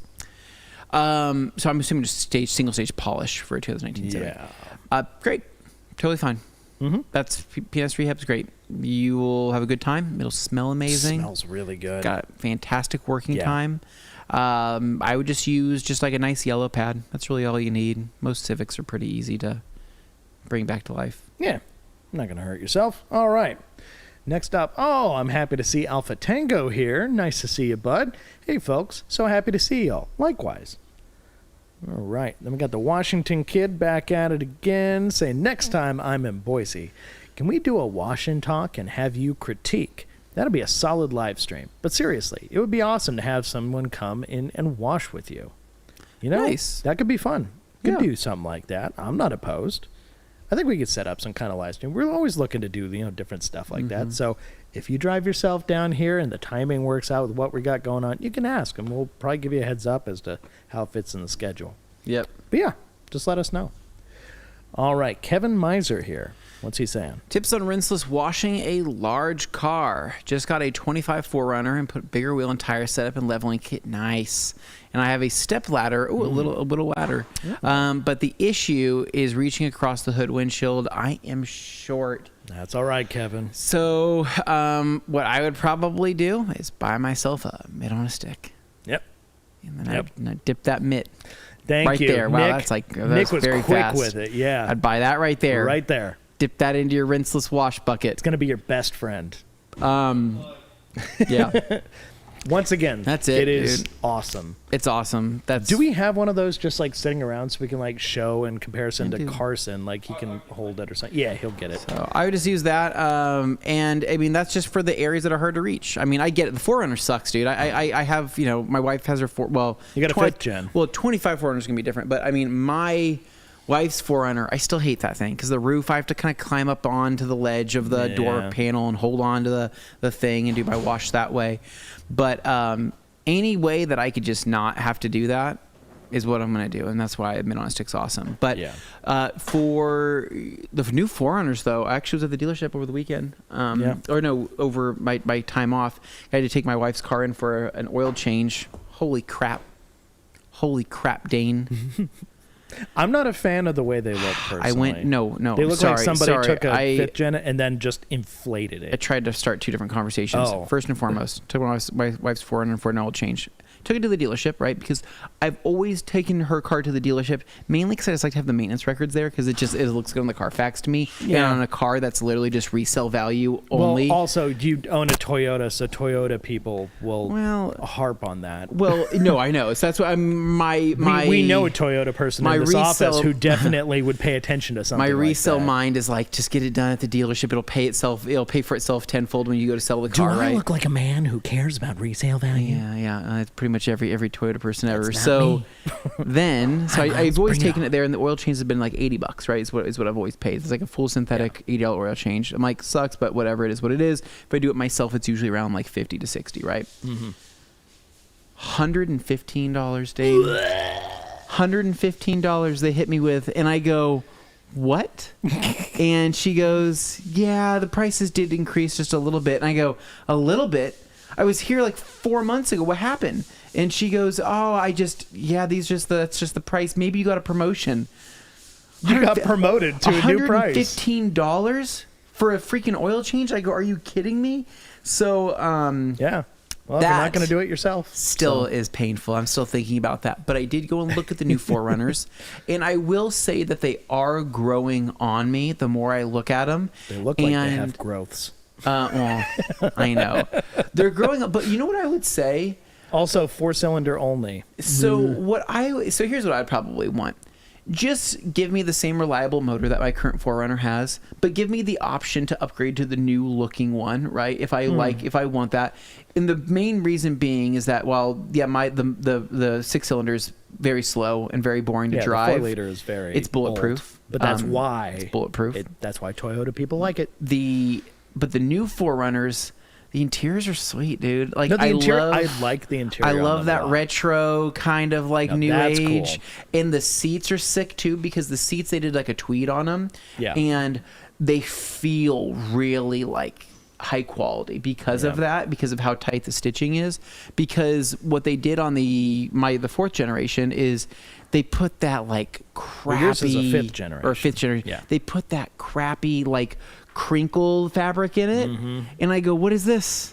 It's it's like recycled, it's like eco fabric. It's not your favorite. It's hideous. And so I always thought to myself, if someday my wife ever is like, hey, I want a new car, but we decide to keep the 4Runner no matter what, and I get my hands on it, then I will modify it and make it the best ever. There you go. With a completely new fabric interior. Do some like actual seat covers, like catskin covers. Or I'd put leather, and I'd probably do heated seats or something. It's just, you don't have heated seats in that? Here's this while they're talking. What? Oh, sorry, Carson. What's that? So we've got the mid on a stick here. Yes. This has the optional extra poles, so you can see this is the 3 poles. That is capable of as tall a vehicle as you're I'm graciously 5'8". And it's up to my shoulders. Plus this, you're taller than me, probably a good 6 foot. And so, you can get up there quite a bit. My favorite thing is you wash the top, right? You scrub the top, you scrub your hood, you scrub wherever, and then you can just pop this off. And if you're careful enough with not hitting and using the buttons on the back, you can just use this as a regular wash mitt. You just have to dunk a little bit more and you can't flip it, but it's just fine. You don't have to get a separate wash mitt. I do that all the time when I wash at home, so keep that in mind. I feel like you look like a wizard right now. Like, so he has a staff. Gandalf the gray, right? There's also Gandalf the white. What about Carson the black? Yeah, there you go. Yeah, great. Yeah, we'll awesome. Anyways, about the 4Runners, we'll change the conversation. Okay, moving along. I hope that helps you, Kevin, with little height differential. That thing can really, cover whatever you can't with your own height. Okay, next up, we got Deftones. What's the best GSM towel for applying a spray sealer that doesn't shed?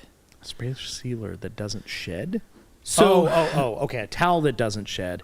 For applying spray sealants. I would go ahead, try an FTW. You might just love the FTW. Just wash it immediately. Yeah, after you're done. And so it doesn't seal the towel, but that will probably give you that. You'll love that experience. You will love it. Promise you. Fantastic towels for that purpose. If I had to use one towel to do everything, FTWs. Quick PSA: be careful when spraying panel wipe in windy conditions. Ooh. It doesn't taste nearly as good as you think. 2, don't pour pure crystal wash on your hand thinking it's left over. Oh no, Alpha Tango. Not good. Don't do that. Oh, that probably got real itchy and burny real fast. Oh, no. Honestly, we shouldn't be doing it. We shouldn't have anywhere near the chemical exposure that we probably put ourselves through. But we do it anyways. I, for example, had panel wipe that spilled on my hands as I was trying to refill my 16 ounce, right? Did your hand get real cold? No, Oh, no, okay. that'd be like lacquer thinner. Yeah, I was gonna say, that's which- more lacquer That thinner does thing. feel nice. Not good for your skin, but it does feel nice. But I was pouring panel wipe, right, and I spilled on my hand. I go, oh, dang it, right? So the logical thing to do at that point would be, hey, let me go run this underneath some water, free rinse it out, and then from there maybe use some soap and water, wash my hands, right? I just grabbed a spray bottle of O&R and like sprayed my hand off, and I'm like, and then I realized what I did, and I go, no. Anthony, just go and wash your hands. And Yeah. so we do these things. Oh, boy. And it's That's not great. good. We probably shouldn't do these things. Wear gloves too. Well, you can. It just treat it like an antiseptic My or skin something. is still in good shape, so that's a good sign. Next up, All right. Deftones, in my experience, is more about the nap versus the nap length versus the GSM. Yep, shorter nap plays nice. Yeah. You can have a high GSM while still having a shorter nap. It's possible. But FTW, twist loop towels in general, pearl weaves, things like that, they do really well being dense, but not necessarily with the pile sticking, really far out. Sure. Hanzo, has or will the TRC crew ever go to North Carolina? Have we ever been to the Carolinas? We never actually touched into the Carolinas on our East Coast adventure. We went as low as Virginia. I think I would like to experience both We also the went North to Maryland. and South Carolina only. I want to get the most out of the Carolinas Okay. in one trip. I mean, I love the coast of the Carolinas just as like an imaginary place to go and like build a little cabin in the woods by the beach. That sounds fantastic. I hear so many great things. Well, I would like to do the Carolinas, Yeah. and then I would like to do the Dakotas. I'm sorry to those of you who live in the Dakotas. If you live there by choice, I'm sure there's some reason you like it. Personally, not my thing. Just Yeah. seems like it might be a little but like boring. but you do the Dakotas, and you do the Virginias, and then what else can we do? Well, West Virginia is very different from. I mean, just in terms of like the kind Just of similar experiences you have names, going yeah, from similar town to town. names, yeah. Yeah. So anyway, South Carolina to visit our friend Eric yes, at Charleston. we should go. Oh, that's true. Say hi to Eric. That is That's something we true. should do. That would be a fun I would time. enjoy that actually, and he could we could drop in on one of his concerts or something. Yeah. That'd be cool. I'd like that. All right. Happy Friday Eve, guys and gals. So Super Auto Al, welcome to the program. Al, what's going on? Good to see you here. Yes. That mi- vacuum is very quiet. Mid on a Stick Pro Plus TRC edition would be perfect. See, there we go. We're More solving problems. It sounds like Anthony had an experience like I did before I got Stout certified. Joey, here's the Yeah. difference between me and you.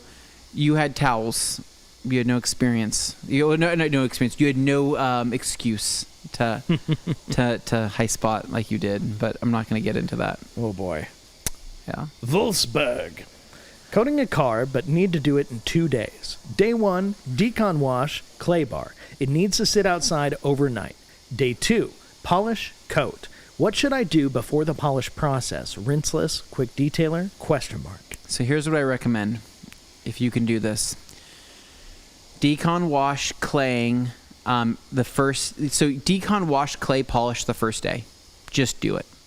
The reason why I say this is that those steps back to back will work together a little bit more seamlessly than trying to tackle the polish with the coating back to back. And the reason why I say this is that polishing, right, takes a little time, right?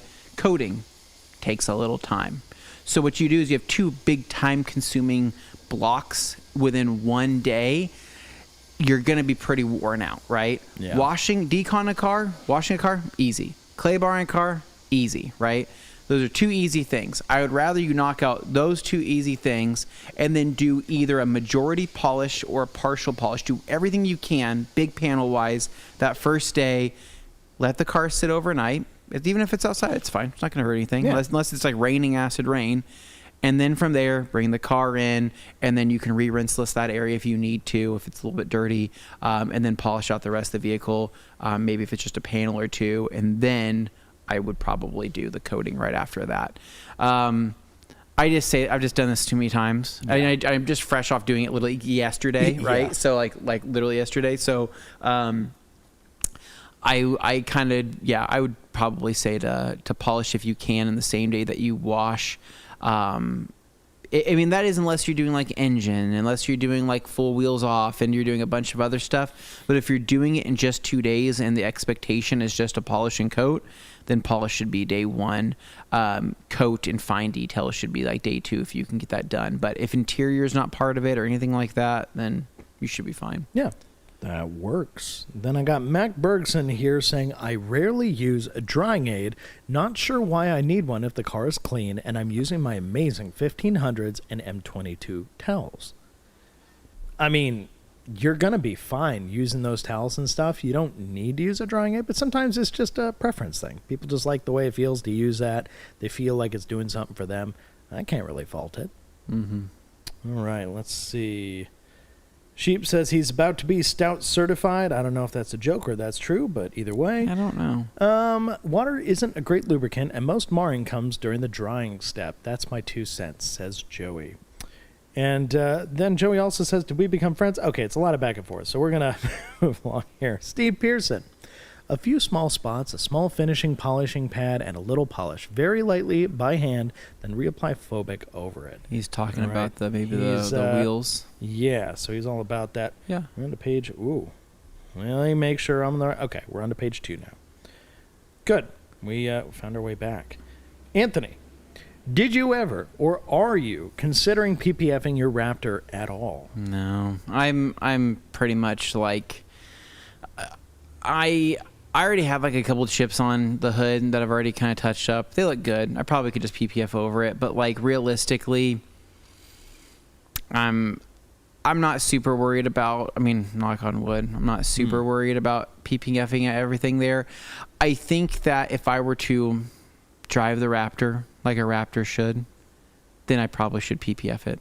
But knowing that that thing's a street princess, then or whatever it is, a pavement princess, it'll probably never see anything that needs PPF. It would be if I bought that truck new, right? I would probably do it. Like your 4Runner that you just bought, yeah, I'd probably do it. Since I bought it used, it's just not, it already has a couple imperfections. It is what it is now. But I think the whole goal of PPF is that if you have maybe 1 or 2 chips and the rest of the car is perfect and you're really wanting to preserve it, then yeah, it's a no-brainer. Do it. If if the car's new, do it. But at a certain point, you kind of weigh out. Okay, PPF's not cheap. It's a couple $1,000s. How good am I going to be? Refraining from rock chips. If you feel like you're pretty good at it, then it's a big vehicle. That's a lot of PPF. Now, when I did it on my Miata, small vehicle, not cheap, but at the same time with that paint. I knew I didn't want to. Yeah, but you're taking up to Bogus. You'll tailgate some people trying to pass them and things like that. And I drive it hard. And because of that, you are susceptible, more susceptible to getting chips. So it makes sense. And honestly, you're super happy that you did. I am very happy. Does it look great? Sometimes the PPF seems to trap dirt and stuff. It's not ideal, but given the choice, I'd much rather it be safe, tucked away underneath. Someday when I buy my first new vehicle, like I go to, which I don't know if that's something to be like really excited about, but it'd be cool to go to the dealership. I've never bought a new vehicle. It'd be very fun, I think. What was your 4Runner new at the time when you took that my on? Wife's, but I mean, it wasn't really. I mean, it was ours-ish, but like I'm the one that's like, let's PPF, let's do all this, and she's like, you can't be crazy about this. This is my vehicle, and at that point, I'm like, I gotta let go, and so I basically never took ownership over it. Okay. Hence why I just spent $115 on a freaking oil change on it. So I've let that car go. But side note, this morning when I was driving into work, I pulled up next to one of those Ram RHOs. Oh yeah. Dude, those are big trucks. Well, it's a TRX minus the V8. It's the same TRX body. Yeah, it's a TRX minus the V8. Just as wide, it looked just as mean. And I'm like, dude, that's an awesome truck. Yeah. It really is. It's a cool truck. But I think there's still like quite a bit of money, right? It's not cheap. They're not cheap at all. No, they're effectively, if the TRX is what the Raptor R is, then the RHO is more akin to the Raptor. Yeah. So, pretty it's cool, kind of fitting into that scheme of things. We got Alex here saying, remember when you had a podcast? Good times. Miss those. Same. You know what? We miss them too. It's true. That was fun. And It then was Joey fun. says, I was Yeah. just thinking this. Yeah. And then Sheep good old says, you had a days. good run. Man. All right, real question. Big KW, my wife and I both have carpeted fender wells in our vehicles. Love that. Had that before. Sucks. We live on a gravel road. I farm. Is there anything that will repel dust, and what is the best technique to clean them? Carpeted liner. Could he use it? You know what I'm talking about. No, I don't. It's a P&S product. Waiting. It's a vacuum aid. Release, yes. Could you use that in an exposed to the elements area and actually get an anti-static effect? I don't think I've ever heard anybody talk about it like that, but that could be something. Worth a shot. What if somebody tried that and it actually worked really well? So has anybody tried that? I'm asking you, like genuinely, or did I just have like a major epiphany here and I just cracked the code? Release is a vacuum aid in the terms of that. Basically, what it does carpet. Yes, but it's meant to release hair follicle. I mean, like hair is it's meant to basically driving over a lot of hair, all those dead squirrels. It's meant to essentially shock that carpet to bring everything to the surface to make it to where it does release right from its fibers, right? It also is a lubricant for your for real or your vacuum, right? I get that. So it would not necessarily repel. Where I thought you were going was just do paint gloss. I thought you were going to say take inspiration fabric, spray. Oh, okay. Well, fine. Yeah, or do something that, like that, and then top it with. No, I mean, the best thing. Yeah, for cleaning the best thing is a turbo nozzle, in my opinion. He doesn't just want cleaning though. He wants to actively repel stuff from sticking to it. He wants like anti-static properties, which is why I threw this out there. I thought I was doing something. Scotch guarded or something like that. I'm still saying turbo nozzle. The turbo nozzle is going to be effective enough. I wonder. There's got to be. Very careful. I mean, I haven't researched it, but I imagine there's got to be some type of repellent spray for carpeted fender liners that is probably maybe similar to like that of a clear coat, of that it's a little bit harder and a little bit more repellent. Yeah. There's got to be something like that. Okay. Well, I hope that helps, Big KW. All right. Best advice to remove light scratches or etchings in my clear coat without having to use a polish machine or items to fix things. Paint is soft as well, Tesla. Yeah, so you just do by hand. I mean, basically, you can take a microfiber applicator, you can take a little bit of polish or compound, and you can just hand polish the area if you want to do that. Machine is always going to be your best finish. It's going to be your most, universal pressure. It's going to do the best job at probably refining a scratch and making either disappear or just look a lot better. By hand is still 100% possible. It's just by hand, it's going to take longer. You may not be able to get as good of a universal finish on it. You don't want to gouge it, right? So whenever you're polishing by hand, you don't want to put all the elbow grease in the world. You want to use light pressure, and you want to do, hit it from different angles. At that point, do what you can. Yeah. Mm-hmm. I still think by hand, one of my favorite compounds is still Last Cut. Even by hand, it's an amazing compound. Yeah.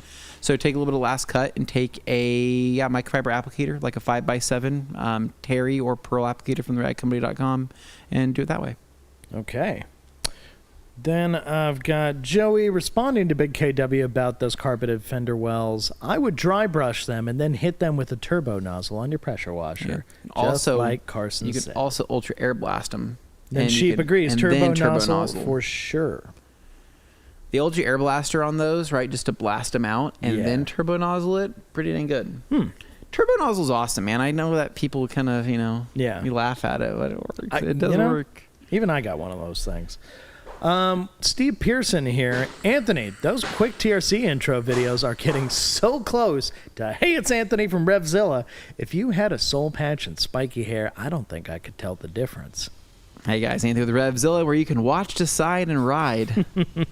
In today's detailed breakdown of the Revzilla Sports Watch. Oh, man. Then they got Big KW here to order a turbo nozzle, so I guess that's happening. Yeah, they work pretty good. I mean... and Sheepstar also says, just keep a bit of distance and careful need the fender edge. Okay, near the fender edge, I think is what he meant to say. All right. Texas Eyes 10-4. Seeing comments. We're going through. Oh, they're very excited about Sydney being back in the house. And then David Boyce. Dane loves Yugos. Not true. I've never owned a Yugo, and I wouldn't. But I get what you're saying. All right. Dane should have put a TRC sticker on the caramel disc burn. Well, I didn't do that, so sorry. Jeff C. I burned through an edge of my car with a Flex Pixie and TLC Plus. That's the Last Cut Plus. I put the TLC Plus away and dabbed on some Dr. Color Chip. Okay, that's a good move. And then he follows up and says, now I just avert my eyes from that area the way that you might avert your eyes from your buddy's butt crack. Wow, that really illustrates very specific. The point. I was like, very specific, Jeff. Yeah. Thank you, Jeff. Thanks for the visual there. Jesse Grease. What's he saying? Hey guys, 2 questions. Any polishes that won't leave white on trim if you ever happen to go over it? What ratio for ADS Hero? I think they're about Never to mind. bust They're through just working out there. It's what not our ratio business. for ADS Hero can you use for a waterless spray bottle, for bird drops, things like that? So you can do like 128-1 for Hero. Works great. Is it 64 to 1? 128 to 64. I prefer 64 to 1. Do you? Really? I do. like 128 to 1 because I feel like Hero's already slick. That's just me. I like a little bit more, you know. Well, 64 You're to 1 getting is enough value, right? So might as well just throw a little bit more. Safe than sorry. Just mix with some distilled water and have at it. Polishes that won't leave white on trim. I think Last Cut is a good example of a polish that won't necessarily stain trim. I do think they could leave some marks on trim, but I don't think it necessarily is going to stain it and turn white and chalky. Hyper polish will not stain trim. It actually cleans it up. It will clean your trim. Yeah. So hyper polish is amazing for that reason. All right. Then I got Sheepstar responding to Jesse, even if the polish won't stay in the trim, it can still alter the finish. It is a polish. I still tape up regardless of the polish I'm using. Interesting. Sheepstar, you don't have to with hyper polish. You don't with hyper polish. You'll never have to do that ever. I am so confident after seeing these guys do it for years. Oh, I guess he's saying it still altered the finish of the trim, meaning that it yes, like if it's a matte and then you polish it and it turns glossy I've and you never don't had want it to be hyper polish glossy. ever do that. But I've it's not never like that, really. Yeah, man, I don't know. I mean, I know what you're saying. He's not wrong. Sometimes though, I will say that a certain trim can oxidize without you knowing it can oxidize. That part. And what will happen is you won't know because you'll be like, oh, it's still matte looking, right? Or it's still satin looking. Yeah. Well, it starts to look kind of dingy satin and dingy matte, and you're not really sure what that looks like. So then you're not really sure that you're not really sure that things have changed. And then you do hit it with something like hyper polish accidentally, and you go, oh my god, that looks way better. That's what happened on my wife's 4Runner when we were doing that, and I was like, oh my god, we need to do this to everything. Yeah, no. Much worked nicer. out. It's nice. Liquid Elements popping in. Currently, Home Depot has discounted their animatronics at 50 to 60% off. Stop it. Just in time for Did Halloween. they really, Levi? Wow. Anything good? Anything worth picking up? I might stop by on my way home. Oh, man. I mean, they got haven't- some. I'm curious on what they have, if there's anything that I would enjoy. Because right now at my front porch, I have some hay bales, like miniature hay bales. Oh, yeah. With a skeleton and a pumpkin. Is he like just sitting on it? He's just sitting on the hay bales. Yeah, it's cute. It's cute. Yeah, it's nice. I thought it was a nice touch. And it smells like hay when you walk inside my front door, right? Is that something you want? It's fun. It makes me feel like I'm on a farm. I'm genuinely asking. Makes me feel like I'm at the pumpkin patch. Yeah. I love the farmstead. Actually, no, I don't like the farmstead. I like smelling like an animal. I like what the farmstead used to be, Carson. Yeah. Do you remember the old farmstead? I do. That was over off of like whatever it was off of, like way out the Linder, remember? You Linder remember when Farms. It was called Linder Farms, right? You remember when the farmstead was by the freeway where the Topgolf used to be? Yeah. Oh, I do remember That was good. that. Yeah. That's good. But Linder Farms was great because you want to know why I like that place? Why? Mini donuts. Oh, the mini donuts. They get me every time. I was at the Hyde Park Street Fair and got the mini donuts. Stop it. You do incredible. cinnamon I loved sugar? them My so much. favorite- Or do you powder sugar? I got a little glaze on them. Did you And then I got really? some where they had the powdered sugar, and it was delicious. I like the apple cannon. Amazing. Did you guys ever do the apple cannon? I love the apple Have cannon. you ever done a pumpkin cannon? No. They're freaking crazy. What? Yeah, they used to do that. You know where the river crosses over in Like they Eagle? could injure That little people. area you could like drive back there. They were like running that, and you could like shoot it into the woods. That's Anyway, so sick. anyway, maybe it wasn't legal. I don't know. Yeah. Whatever. Yeah, whatever. It seemed pretty organized. There were a lot of people there, but it was a long time ago. So Joey Belinsky says he's still anticipating the TRC Modesto trip where we revisit all of my childhood spots, right? My childhood home, along with my elementary school, my junior high, where I saw my first stabbing, as well as my, you guys are laughing, but it's true, as well as my high school, Grace M. Davis High School, where I was also very afraid of drive-bys. Yeah. No, I thought it said Modesta, like the coating company. I was just like, I haven't heard of this that is Modesto. being a thing I don't recall visiting, but okay. Ricky Valencia here. Any content from the Helen House coming soon? Yes. Any collaboration with Matt on Video? Yes. Actually, quite a few things. There's a lot of content, were recorded actually. there. Some are deliberately being held off until almost TRCMA time, but there will be some things in there that may be dropped sooner. Yeah, so we shot actually quite a few videos there. A lot of it's gonna be good. Matt kind of did his like in the day vlogs, just daily vlog updates, type thing. which didn't really show much. We weren't. Those are on his personal Those are on his channel, personal though. channel. But in that, we were just kind of hanging out in those videos. Yeah. We weren't really doing anything. And one guy was extremely mad that somebody was trying to give him sweets. The videos of us actually doing stuff, right? Yeah. Are being produced, and those will come out eventually. But that trip was really fun, and that house was crazy. Yeah. No, we'll have a house tour and everything as well. The house will probably be gone before that, but it's one of those things. I'm pretty sure. I think it's already sold. Yeah, I think It's so. I already gone. bought Yeah. it. So. Jeff C says, I pulled an all-nighter in the middle of the week to polish and coat my wife's X5 Zero X5 0 stars. stars. Didn't recommend. Yeah, Oh. dude, polish and coat, and like one night, it's just a lot. All right. Just a lot. Then I got a bunch of people ask about Liquid Elements tools back and forth, talking to Levi about those, different tools. And then I've got Delta. What's Delta saying? Hi there, guys. Old cars paint versus new cars paint. I think he just wants a general discussion. Yeah, I actually don't Single really... stage versus lacquer base versus clear coat. I mean, you got your different types, but what's a detailer really going to run into most often these days? Probably some single stage, but mostly clear coat.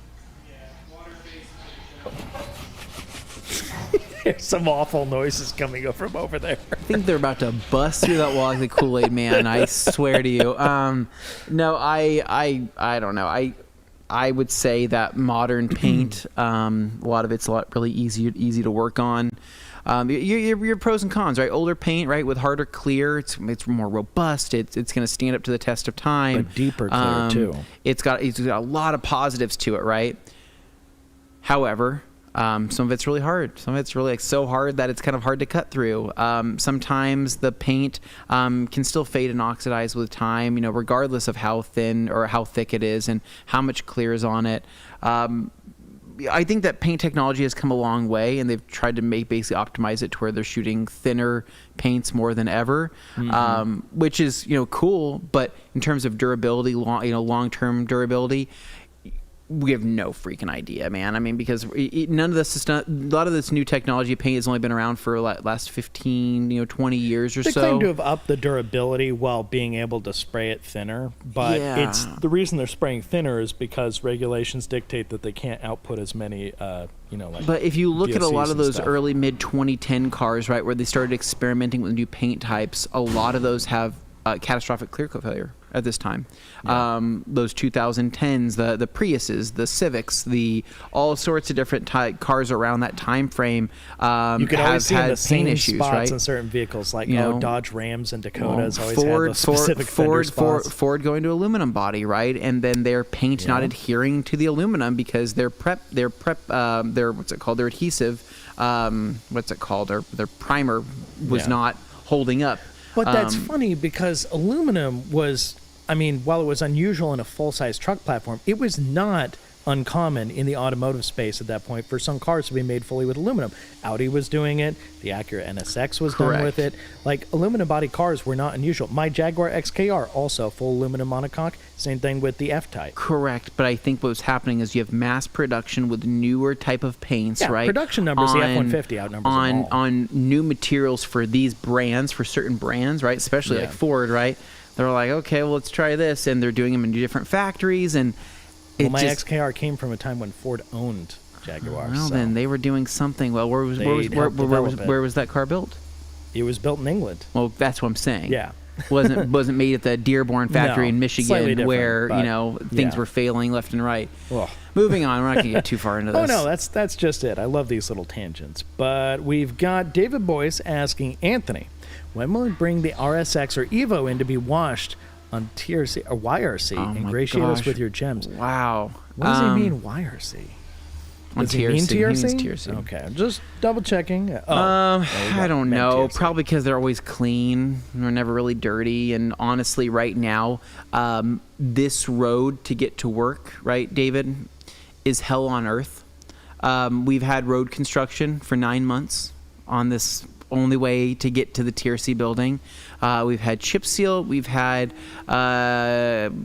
dirt trucks. We've had rock trucks. We've had lanes cut off. We've had dips in the road. We've had everything for like 9 months. It's been horrible. Now they're completely redoing the parking lot out here, and everything is completely torn up. Oh yeah. So this is just more so than ever. I've been less motivated to drive any car other than a truck to work. Yeah. You just happen to have like the most fun truck to do that with. Thank you, Dane. Yeah. Griot's garage wheel well cleaner also darkens the areas. Interesting. Cool. Then we got awesome guy saying Harbor Freight has cheap, nice polisher. I mean, you talk about like the Bauer ones like that. I know they had a couple different ones that they messed around with, but in experience, it could differ. Steve here with a contrasting opinion. The Bauer is so good. I had a battery issue recently. Had to go back to my roots to finish a coating job. It came in clutch and was great to use. Okay, yeah. Sheepstar says, I've tested this. It's possible. I think he's talking about the trim polishing thing. Steve agrees. I'm with Sheep. If the trim is in a spot where the polisher can hit it, tape it. Steve, I'm still saying when it comes to like hyper polish, something like that, having done it myself, it is okay for it to touch. I don't worry about it at all. It's fine. I just hit it. It was literally like the biggest time saver, biggest life saver. TLC and hyper polish. Stress went away between TLC and the Hyper Twins. It was so nice to be able to just not worry about taping off trim anymore. Yeah, I don't do it at all. I mean, if you get residue anywhere, fine, you can clean it out, but like, it's really not bad. Like the only time I'm probably taping trim is if it's like a weird if it's like I actually did it on my car the other day. It was a brand new piece of trim that was like rubber. It's rubberized, meaning like it's rubber, not like kind of like plastic trim, but like rubber. Yeah. And I was like, I don't really want to hit this, so I taped it off really quick. I didn't even touch it really. Yeah, I don't know. I get different strokes for different folks. I personally have stopped taping trim. But I've also used products that don't stain trim and haven't stained trim in many, many years. Yeah, I mean, there's still other products out there that will, and they work great for different applications. But, you know, if you can avoid it altogether, and you're the kind of person who doesn't want to spend the extra time taping off trim, then options exist. You can get around it. Sheepstar here. I have hyper polish too. I should mess around. Yeah, dude, try it. Like, actually just go use it, purposely butt up against some trim, and, you know, watch what happens. Now, I will say, like, as far as different kinds of trim that can be affected, are we talking in the case of, like, the non-painted, like, just black plastics where they kind of have the crinkle finish, or you're also talking about, like, piano black finish with clear, you know, very scratch-prone trim covers that go between, like, windows and stuff on cars? Because I'm thinking more along the lines of the piano black ones. Usually. No, I'm thinking like matte and satin. Yeah, and the matte ones too. And I think when talking about the matte ones, the concern there was, oh, if you polish it, it'll somehow become shiny or something. I think the color, the depth of like the black level of it may increase, like it may get darker. But other than that, I don't think it's going to get like super shiny mirror finish or anything like that. I've never seen that happen. Yeah. But anyway, we're on the first page, so we can take our time with these. So that's why I'm kind of like going a little bit more into it. But Steve here also says, I prop the doors open to reduce any taping. Most of the taping I do is to cover seals and not get muck on the pad. That's totally fine. Yeah, That makes sense. Nothing wrong with that. And then Sheepstar is referring specifically to raw plastic trim. Yeah. So, yeah, like the stuff at the base of your door seal. Yeah. Okay, I can see that. Awesome guy. Civic got matte black trim. I mean, yeah. So you're talking about the stuff that is Yeah, not I mean, like glossy. even if you hit it with hyper polish, it's not going to do anything. I mean, like literally wipe it right off. All that would be different is that you maybe got polishing oils on that trim, and if that's the case, then you just take a microfiber towel, a little bit of like rinseless wash, or a little bit of interior cleaner. You can just like rub it right off. Yeah. So I've done this on a car that had bad trims, faded, then polish helped, not hyper polish, but then the finish became uneven. Oh, like after it kind of started to wear again naturally, it started to look uneven. Yeah. Yeah, I mean, that could also just come down to, depending on how old that trim was, the car, all that stuff. I mean, it's been subjected to different chemicals and different parts of it may have been affected differently. It's not a apples to apples thing, I guess, and that's fair. But if you did it with hyper polish, I do think you would see it look better. Or even when we were using rehab, and we actually touched up on some trim and stuff with that, it worked really well. Like Yeah. Sid just gave me the little polisher, and I went along on the trim on the flex and stuff, and it came out nice. It really did. It looked great. But no, that was pretty much where I was at on that. He also says, there is no way you're at the end of comments 7 minutes early. Something terrible has happened somewhere. I know. Normally, I'm able to drag out these shows with all my weird little tangents. Even I could not manage to get this show to go on past the normal amount. Yeah. We usually have a boatload of questions, guys. I think it was because you weren't used to us being gone for a little while, and so people are a little sheepish, excuse the phrase, and have not turned up in the droves that we hoped they would. But, we get back in the swing of things. You guys will come back, I'm sure. So anyway, I hope you hit like on this thing, and Sydney will be back next week, so you'll be able to have her and Anthony here, and I'll be detailing a car, I'm sure, so Carson doesn't have to do it again. Speaking of Carson, how's it going over there, bud? Great. In the tires right now. Okay. I just finished up. Quick little interior wipe down. Seabass has a lot of stuff in the car, and so I'm not really wanting the top to down touch. view really just shows it all. Yeah, not really wanting to touch all that stuff. So I just did a quick wipe down on the door panels, clean the glass as much as I can, and just called it there. So nice. Well, the car looks infinitely better. Sweet. So definitely Appreciate agree it. with that. Also, how is his tire pressure looking on that right rear tire? yeah, it's been squealing. Oh, Like, really? You can kind of hear it, like. There's a nail in it, you think? Or what's Yeah, in there's it? a nail right on the top. You could see it. Okay. And so before I he told leaves, him we'll go air it straight up. down to Les Schwab and have them patch it for free because they will Yeah. do that. Yeah, So, we'll air it up right before he leaves. Yeah, we got to keep our guys safe. Wolfsburg here with a good relevant question. Winter is coming. Any washing tips in the snow or cold? Or just find a touchless wash? What do you think, Anthony? So if you're doing this, in a area where there's tons of snow, I do recommend just going to like a spray and pay and doing it yourself. If you want to, fight the elements, you can go out there, bring a bucket, warm water, and you can do a wash yourself. Chances are there's probably not going to be anybody else out there doing it. And normally they have hot water there when at those spray and pays. You can do a touchless wash if you want to as well. If you have a garage, you can try to do a warm rinseless wash in the garage. I typically tell people, get a heater in the garage, heat it up, get a bucket of warm, hot, rinseless water, and use something therapeutic. Like Absolute, it's kind of nice because it smells like smells like you're having a beach day in the middle of winter time. That sometimes feels pretty therapeutic. Maybe a little Hero, right? Get a little bit of lemonade, strawberry lemonade, rinseless, and do it that way. That would be one way to do it.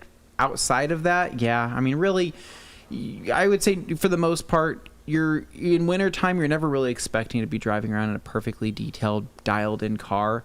But I would recommend removing the muck when you can, just to prevent any type of abrasion that would happen with it on there, right? So you have a dirty car, you're driving around, somebody leans up on it, and you go, holy crap, you just marred my finish. And they go, what does that mean? And you go, you just marred my car. And they go, what? It's dirty. And you're like, no, that's the point, right?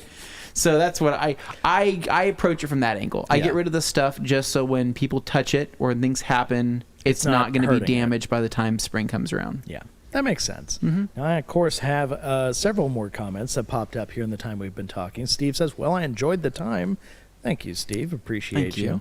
Speaking of appreciation, Eddington says he appreciates us and to have a fantastic weekend. Thank we you, Eddington. Love that. Thank you. And then Hans here wondering, guy with the dragon tattoo, who is laying in that Honda trunk, though? I don't know. There is a body back there. We There's don't know who it is. It's something Halloween, and back we're not there. really asking questions. Yeah, could be related. I'm not totally sure. It does look a little sus. Sydney was saying iron busters should be used after claying in a recent video I saw. I wonder if she misspoke or if she has more to add, or am I missing something? What do you think? I'm sorry, I missed it. What did she say? There you go. What Iron was busters Sydney? should be used after claying.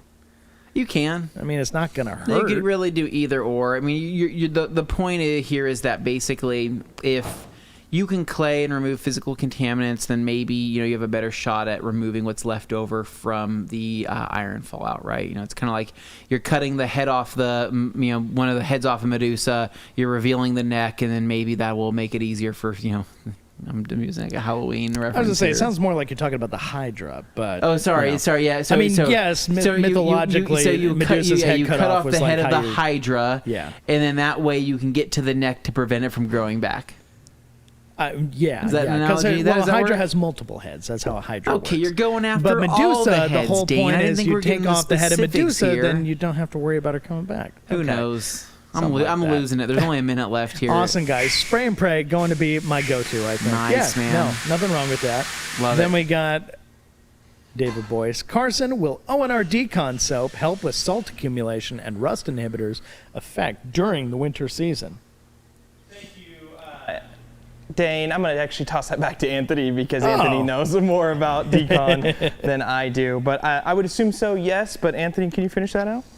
I actually don't know. I don't know what all is in touchless outside of essentially being more of a touchless based. I don't know if there's rust inhibitors in it. Essentially, I don't really know, to be honest. I think I've heard Dr. G say something of that nature, but I don't remember exactly what was all included.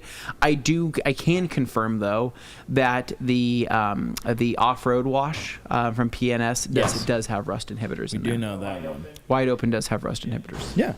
And beautiful, right on time here, Joey Belinsky saying hot head talk to finish the show. Yes, indeed it is. And that is 4 o'clock. So that is our time. Carson, thank you so much for doing a fantastic inside and out detail. Great. This is great.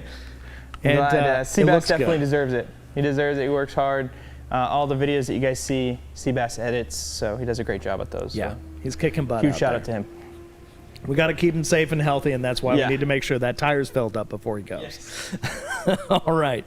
And for all of you who've been watching, thank you so much for tuning in today. We know it's been a minute since we were back, so you're kind of figuring things out. That's okay. We'll be back again next week, and the week after that will be our Halloween special on the 30th. So I think you guys should look forward to that. We've got some little plans about what's going to happen that day. I think you guys can look forward to that. And, maybe a little something special happens. Maybe somebody wins something. Oh, did I say that? What? Oh, no. Okay, I don't know what I'm talking about. Anyway, hit that like button. Make sure you're subscribed to the channel if you haven't done it already. And we'll see you next time after the weekend. Have a good one for the next Q&A. See ya. See ya.